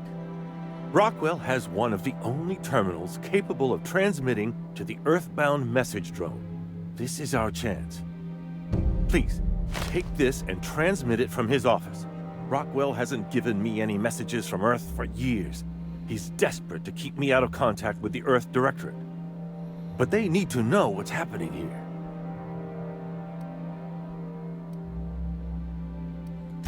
Good. Halcyon is in dire need of someone like you. All right, well, that essentially clarifies the state of things as far as the relationship between Chairman Rockwell and Minister Clark. While the Minister is supposed to represent the Earth Directorate here in the colony, Rockwell has been doing everything in his power to keep Clark on ice so that he doesn't find out just how bad things have gotten and inform somebody back on Earth about it. Oh, there. That's one right there. Can't you just see the stench of impropriety radiating off of it?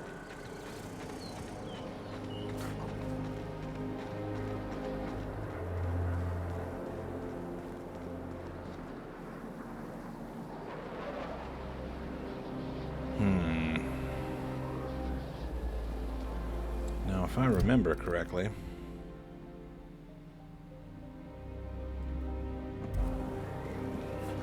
there is a way.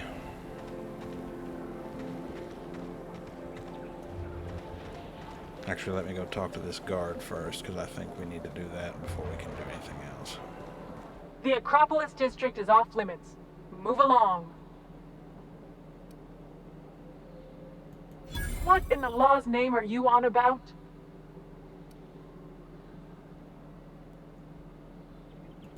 Sure. Let me just take that off your hands. Did I say restricted area? Slip of the tongue. What I meant was, welcome to the Acropolis District.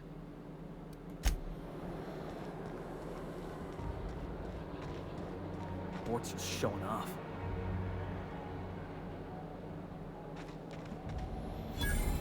All right.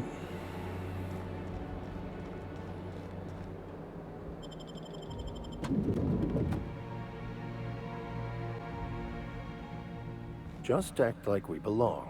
As a matter of fact... Oh yeah, that's that ridiculous hat that I got from the Bureau of Exploration. Damn it, Beatrice.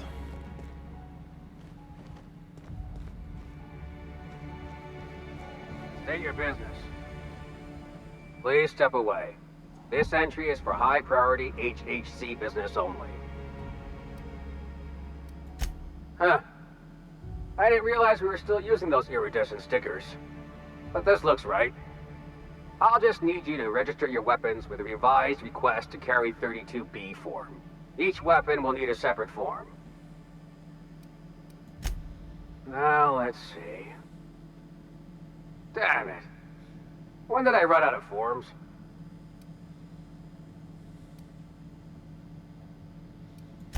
I was going to suggest that myself. Look, you don't have time to wait on new forms. And I can't afford the citations for impeding HAC business. So I'm going to save us both some trouble and waive your forms. Just know there are a bunch of guards upstairs, and they're all high on dervish mist and low on patience. So try anything funny, and they'll paint the walls with your guts. Don't worry, boss, I got a plan. First, we get ourselves some tossball sticks, right? Then we sidle up to him all polite-like.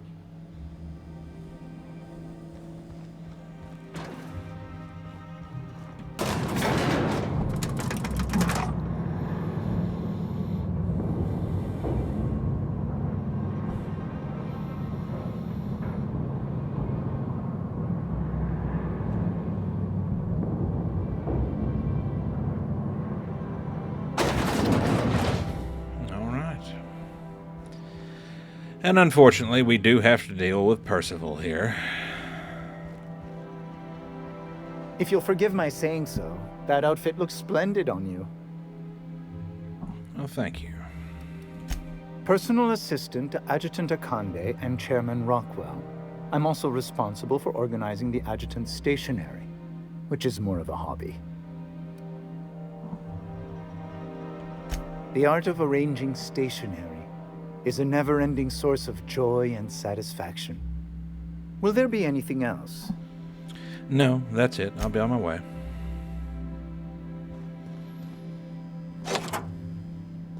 Now, if I remember right, going in here will...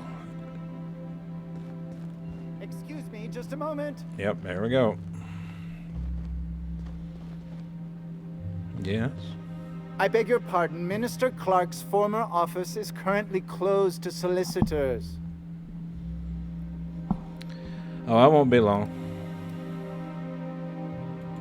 What? Oh dear. Thank you for reminding me. I can't stand the thought of someone else's hands touching my custom letterheads. Well, that was easier than expected.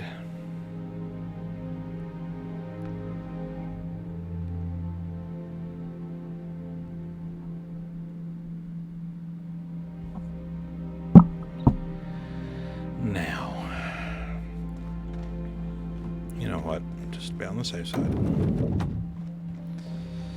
And yes, Minister Clark's What's with the big hole in the wall?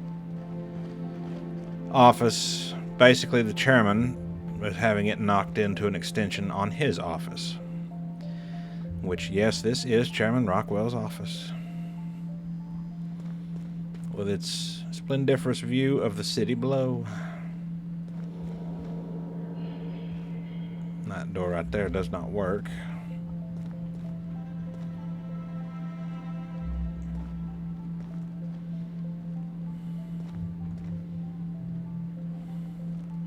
Nothing back here of interest.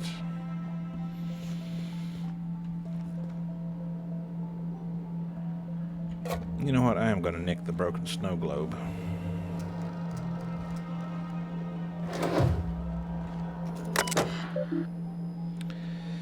All right. Let's see what we've got here.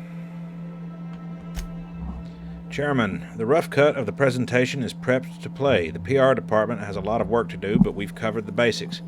Halcyon is on the brink of starvation. The board's scientists are working on a solution. Workers can look forward to the lifetime employment program for their chance to contribute.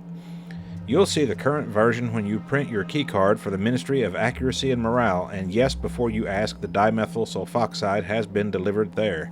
It's waiting for your sign-off on the board on the broad strokes, so I wanted to make sure you saw it. Don't worry, I'll make sure it gets properly edited.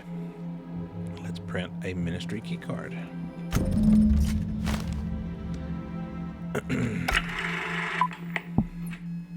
Good afternoon.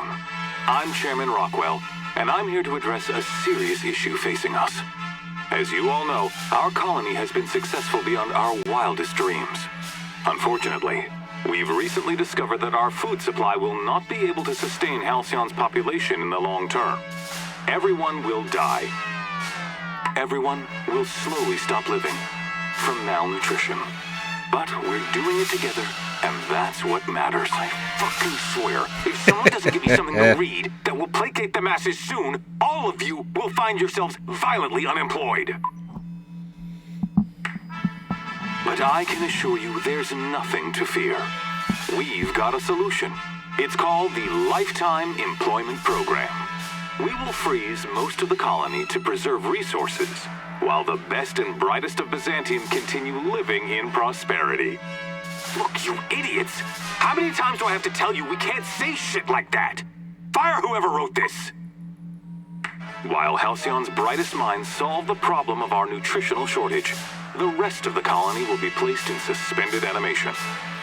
Individuals will be revived on a rotating basis, so that every Halcyon can be part of the important work of saving our colony. By testing paperweights. Sorry, couldn't resist. Let's go again. And someday, in the not-too-distant future when we've solved this crisis, we'll all be back together again working for the good of Halcyon. Until then, the board shall provide for the deserving just as it always has. So, obey your supervisors, take your vitamins, follow your corporate-mandated grooming rituals, and rest assured with the board on your side, there is nothing to worry about.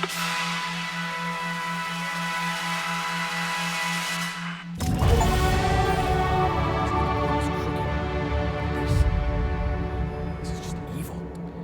Well, that was some quite distressing information. Are you free to talk? The broad strokes of it are that with the board on your side, you're fucked. Because if you're not one of the inside crowd, yeah, you're going to be stuck in a freezer and probably left there. While everyone else that is still around lives in comfort and prosperity, and all of the resources that were being used to operate Emerald Vale or Roseway or anywhere else, they'll all be pulled into Byzantium, and that will just be the... well, that's the long and short of it. Yeah.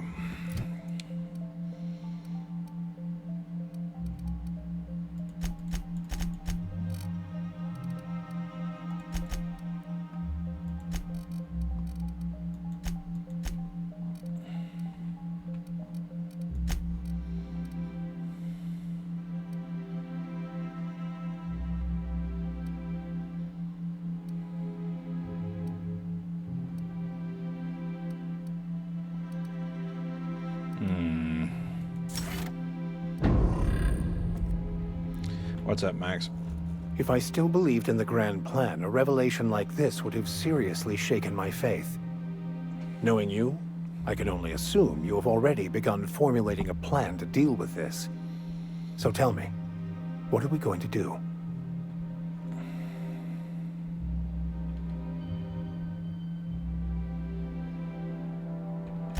Yes, of course. And when you do, you can count on me to back your play. Your propensity for wanton violence hasn't failed us so far. Anything you'd like to discuss?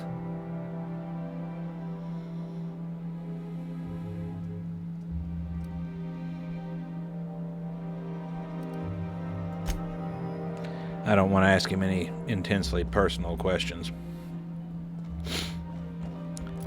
At least not right now. Alright. Oh, I almost forgot. The single most important thing we came up here to do. But first, here we go. 46 gallons of dimethyl sulfoxide. Full quantity unavailable. Partial quantity received by Ministry of Accuracy and Morale. Benzene, 75 gallons. Full quantity received by Ministry of Accuracy and Morale. Sodium hypochlorite, 348 gallons. Received at Docking Bay 2, awaiting shipment to Ministry of Accuracy and Morale. Alright.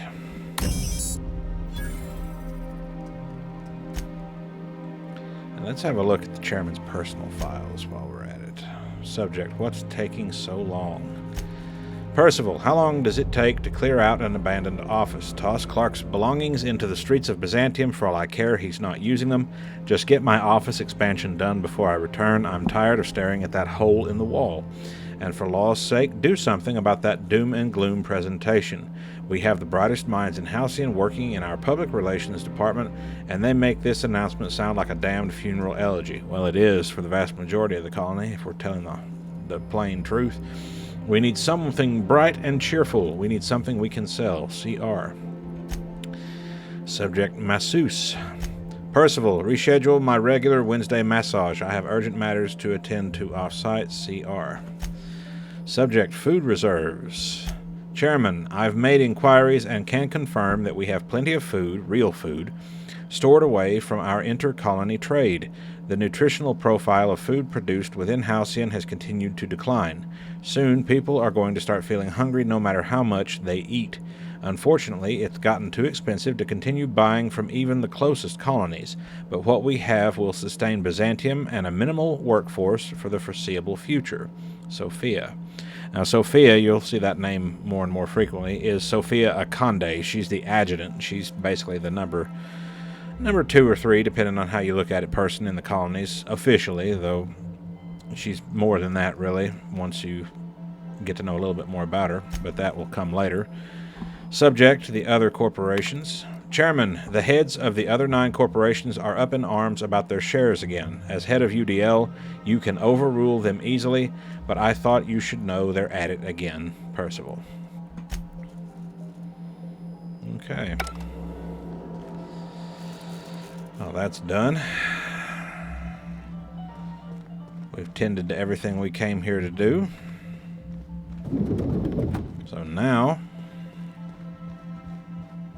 we head back. As soon as we get outside HHC headquarters, I'll change back into my regular garb.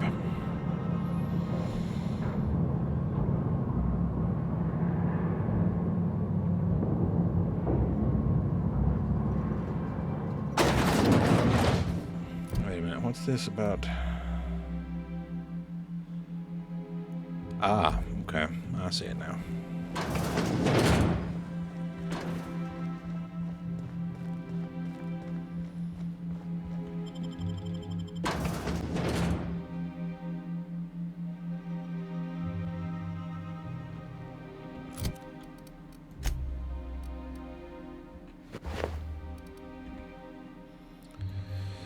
Alright, let's go see Carmen Imagawa. There she is. Oh, wait a minute.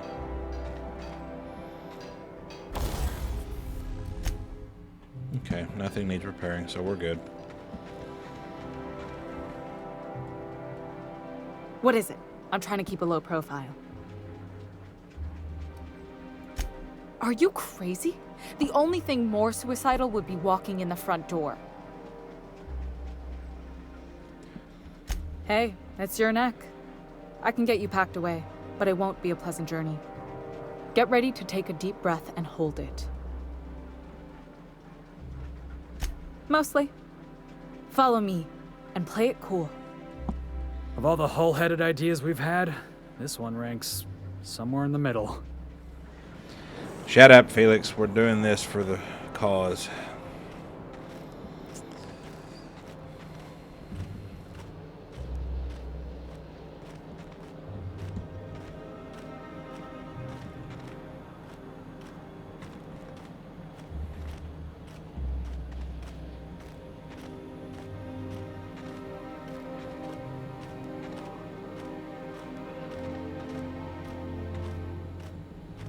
Boy, they really need to get somebody with a broom and a dustpan back here.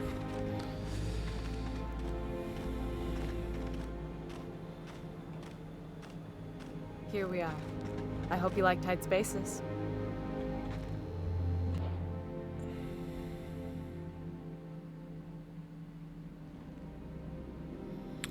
All right, we are now inside the Ministry of Accuracy and Morale.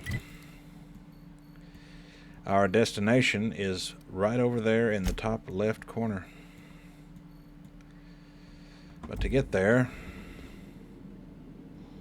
we're going to have to avoid any potential unfriendlies.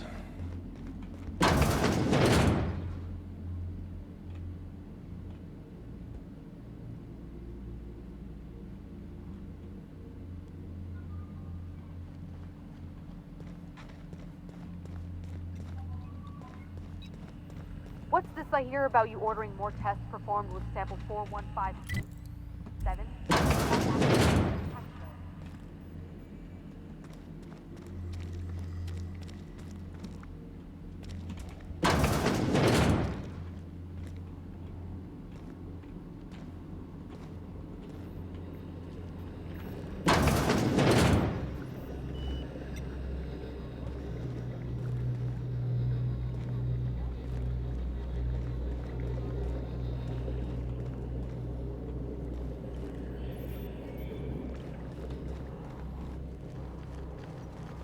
Just keep your distance. You won't trip their aggro meter.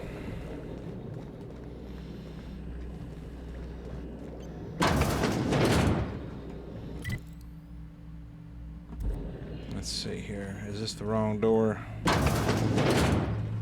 Yep, this is the wrong... Oh, wait. No, wait. There's a door right here. Shit, it's barred from this side.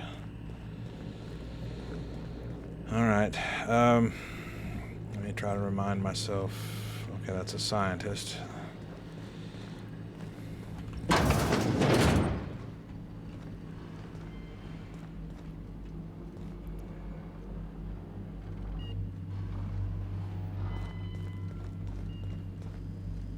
Damn. Huh? What was that? Looks like we're doing this. Son of a bitch.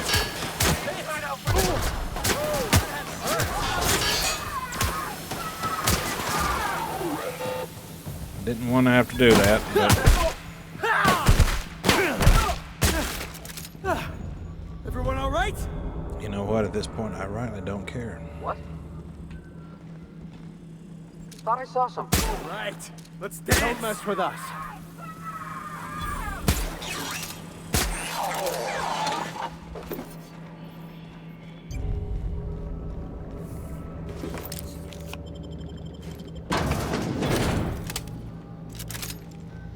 There it is.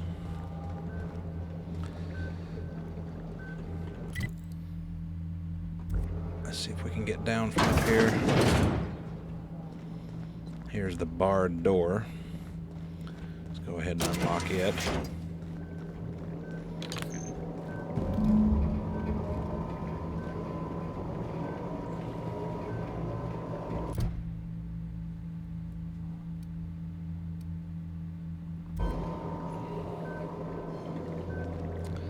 Let's see what we've got. Live human trials. Oh, I better read the disclaimer first. Universal Defense Logistics would like to remind employees that it is in no way responsible for the highly unfortunate but realistically probable case of loss of life in its facilities. Live human trials. The addition of dimethyl sulfoxide to the current round of tests has resulted in some improvements. Subjects are showing improved circulation and increased neural activity. However, our formula is still missing something.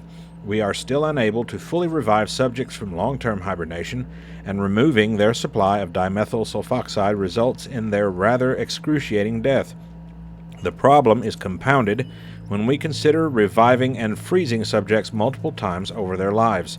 To make matters worse, we've had a hard time securing additional dimethyl sulfoxide. We may have to make do with this batch. That's the experiments connected to the lifetime employment program that we heard Chairman Rockwell talking about earlier, of freezing and then reviving people at various intervals so that they can take part in the important work. But we're not here to worry about any of that. Okay, the procedure may result in the invalidation of experiment, results in the death of human test subjects. Sudden withdrawal from dimethyl sulfoxide is highly lethal and will result in the cancellation of any in-progress experiments.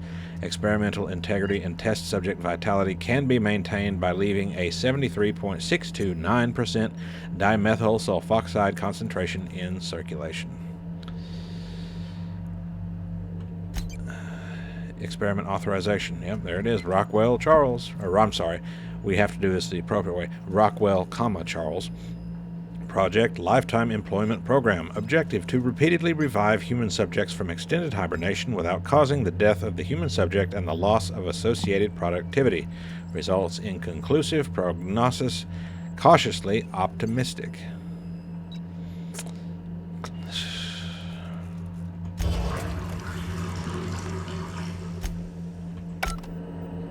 I don't want to kill those people. It's not like it's really their fault, but hey.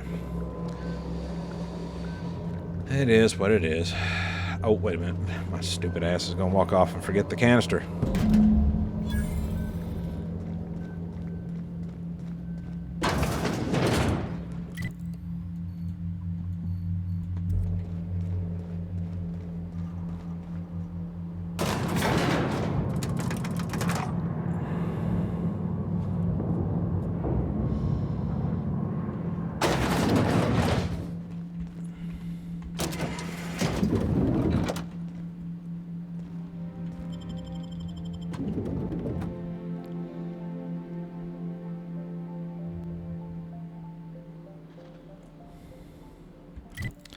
All right.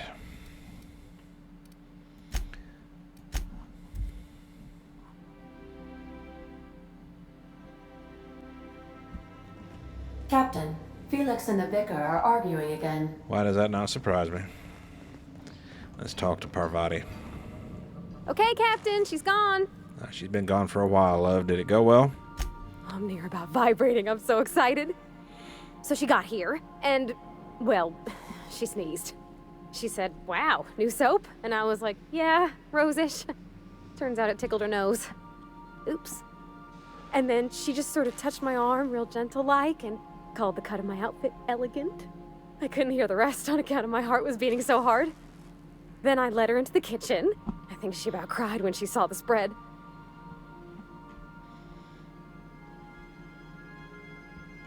She stood stock still and just said, "Oh, real soft." Oh, and let me tell you, I was sweating. And then she blinked and said, "Is that dustbat casserole?" I told her how we got Mr. Raymond to bake it for us, so it was double authentic. Made by a real live monarch person. Monarchian sounds about right. Well, we talked a bunch over dinner about the things we learned just through messages, stuff we repaired, how I taught her to salvage and she taught me to build. When I brung out the sweetheart cakes, June, she got a little teary, said she had a thing she needed to say. But I stopped her because I wanted to say it first. I never felt so bold, Captain. I told her about how she made me feel. Bold like I acted, strong, smarter and kinder than I am on my lonesome. I listed all the things I liked about her. And then she pulled out a paper and read a speech. She talked about the things she admired about me, like my cleverness and my humor, and how it made her want to be more open. Anyhow, when she wrapped up, I asked her to be my girlfriend.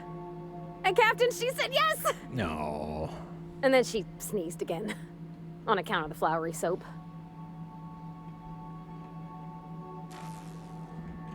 It's all on your account, you know. Imagine if you'd never taken me out of Edgewater. I'd have never met Junlei at all. I don't know nothing about the Vicar's capital P plan, but you've sure changed my life.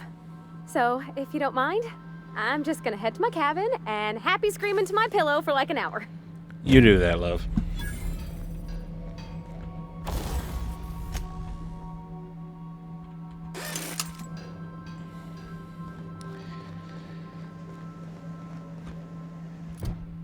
the meantime,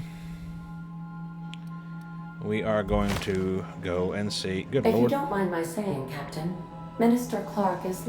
You have a message from Adjutant Sophia Akande. Oh, here we go. No one ever looks quite the same in person as they do in my reports.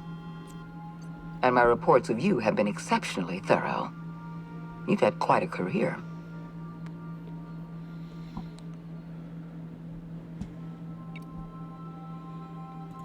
You have something I want. I'd like to negotiate.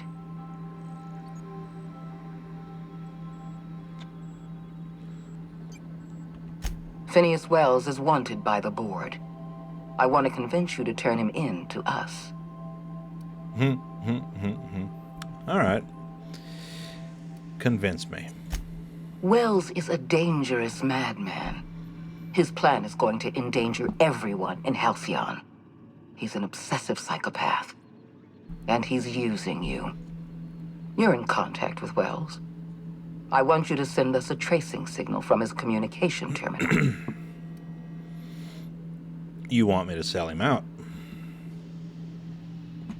Wells was our mistake. We failed to apprehend him for years. I'm asking you to help me correct that mistake. I'm sending you my access code. Contact me from Wells's terminal. When you're done, come speak to me in my office.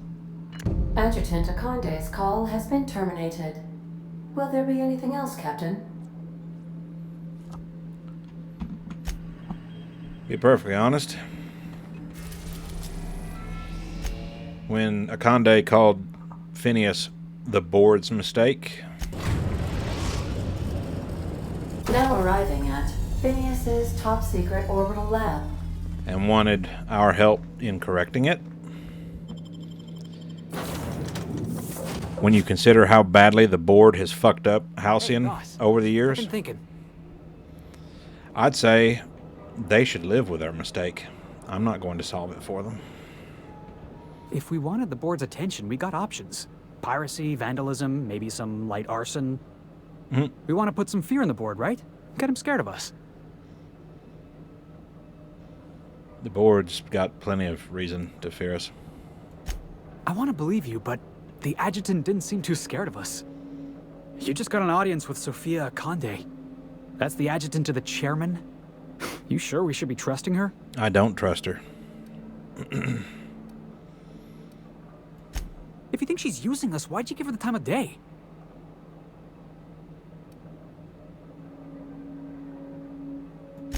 That's cold, boss. I like it. I know we're freelancers and all. We take work where we can find it. But we gotta be vigilant, you know? This is how the board gets you. A job here, an errand there. Before you know it, you're calling him sir and ma'am. I know what I'm doing, Felix. Just trying to watch out for you, boss. I appreciate your time. Let's get back to it. And I appreciate you watching out for me, but you don't need to worry. I have zero intention of doing anything that the board asks me to. I mean, under normal circumstances, I could have snuck into that lab after a little bit of a round and around. Admittedly, that time was the quickest I've been in and out of the Ministry of Accuracy and Morale in any of my playthroughs. But we did have to grease some UDL security in the process, and I really don't care about that because I could have done a lot worse. Now, if we wanted to stab Phineas in the back, we would send a signal from that terminal right over there. But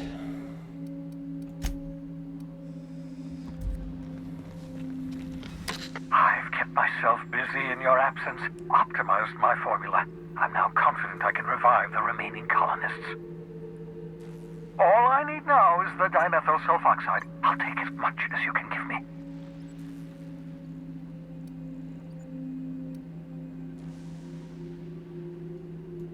What? Oh, yes, well, that's obvious. Anyone with 2 working labs can see this colony's slouching toward oblivion. Why do you think we've been doing all this?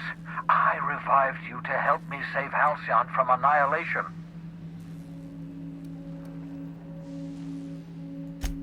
hold on. Let me see if I understand this correctly. You're saying that Halcyon's on the brink of total collapse? And the chairman's plan to save all of us is to save himself? Pretty much. I always knew Halcyon was heading toward a systems collapse, but I never imagined we were already there. The board made this crisis, and now they want to solve it by freezing the rest of us? Yep. That's not a plan. That's a goddamn escape clause. Mm-hmm. That makes two things we don't have. Time and chemicals to revive the other settlers. None of this was supposed to happen. I was supposed to revive the Hope's colonists. We were supposed to have enough time to solve the problem before we all starved. Human test subjects. Oh, that's grotesque. That's unthinkable. That's exactly what I'd expect out of the board. Damn, that's not enough. Not nearly enough for the whole ship. I could revive a handful of settlers. Maybe, possibly, 10. We're out of time. We're out of chemicals. We may very well be out of options. If the board has their way, we're all going to be spending the rest of our lives frozen in stasis. Do you realize what this means for the Hope? For your fellow colonists? The board's going to kill them all. Toss them out into space, just to make room in their hibernation chambers.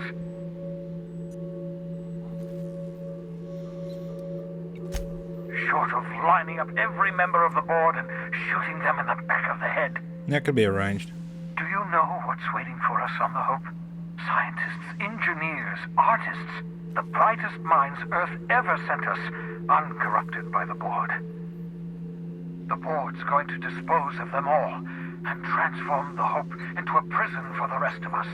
They're likely on their way to the Hope as we speak. We need to get to those colonists before the board. I have enough chemicals to start reviving a few of them, but no easy way to get them off the Hope. Merciful gibbering law, you're a genius! We bring the Hope to us. Skip the entire ship across the distance of colony space, right next to my lab.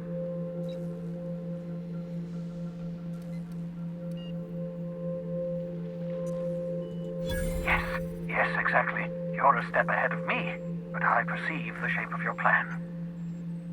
If we link up the Hope to the Unreliable, then use your navigational computer to calculate a reasonably safe vector, we can skip the entire colony ship into the rings of Terra 2.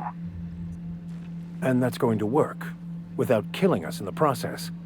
I thought intra-system microjumps were prohibited for a reason. Yes, there's always a risk of a catastrophic collision between the Hope and, say, Terra 2, in theory. But you'll be fine, provided your calculations are correct. I don't understand a word you said, Doc. All I know is, if we're gonna hijack a colony ship, count me in. Yes, excellent. I approve of your enthusiasm, young man. You should ask your captain for a raise. You'll need to switch on the Hope's auxiliary power using the Unreliable. Then head to the bridge. Your navigational computer, Ada, should be able to activate the Hope's skip drive. Once you've skipped the Hope next to my lab, I'll have easy access to the frozen colonists. I can start reviving them immediately. I know you're wondering why I'm doing all this. Why I believe the people on the Hope are the answer to the colony's problems. The Hope is carrying some of humanity's most brilliant thinkers, scientists, engineers, experts in their field. If we work together, we can still find a way to save Halcyon. The board would have us believe Halcyon is beyond saving. I choose to believe otherwise. If there's even the slightest chance we can save Halcyon from oblivion, then we have to take it. You absolutely should.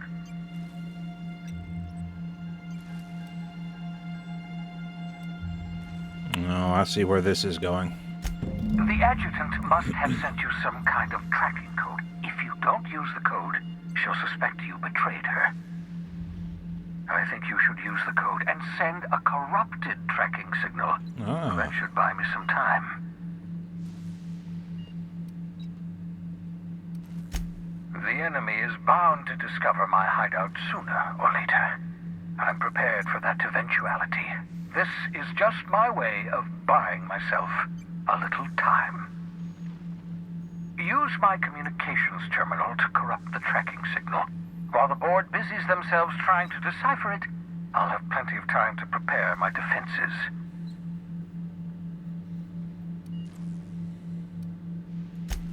Certainly. How can I help?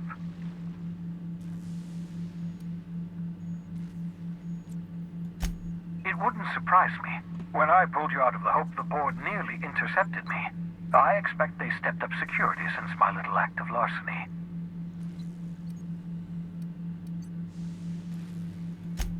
Skip drives were never designed to be used within a system, but I skipped my ship across Halcyon when I rescued you, and that turned out fine, mostly. That is, I ruined my ship and nearly killed myself in the process, but the maneuver was well within acceptable margins of risk. You'll be fine. You'll be fine. I appreciate the enthusiastic vote of confidence. Unlikely. The Hope is as massive as the Groundbreaker, but compared to the Rings of Terra 2, positively minuscule.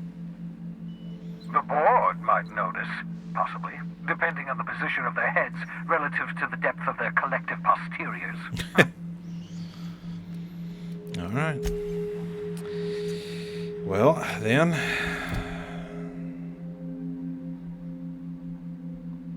I suppose we'll do this Phineas's way.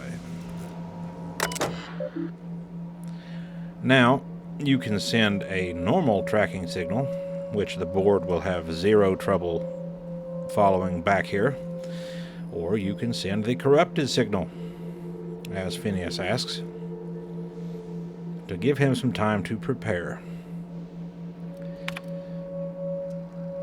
And I won't hack into his computer. So here we go.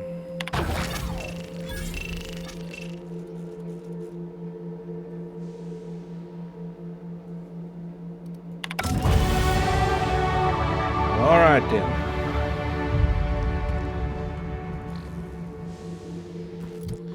All right, Felix, give me just a minute.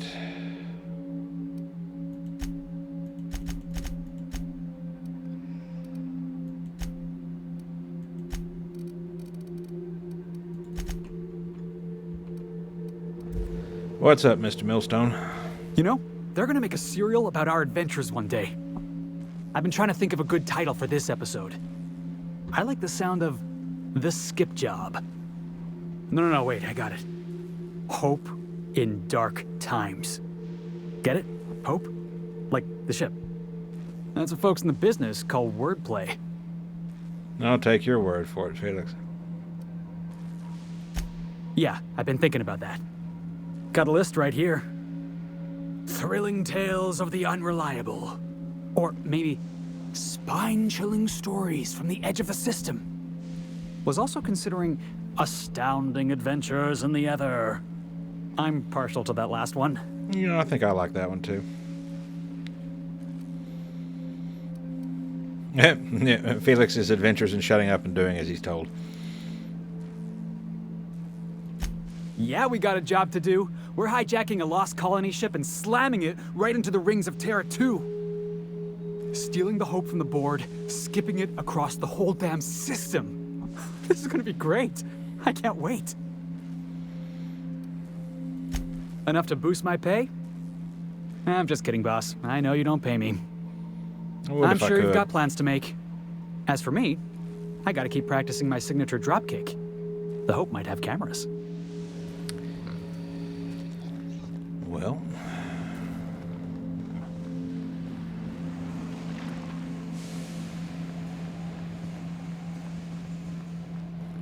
and just to note, that is the ship Phineas picked us up from the Hope in the opening cutscene of the game, and yes, it's in pretty rough shape.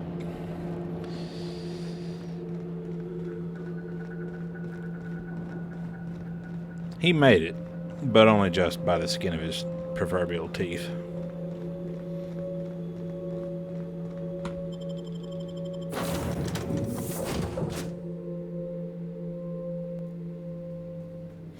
Well, that's going to do it for this episode, folks. I hope you enjoyed it.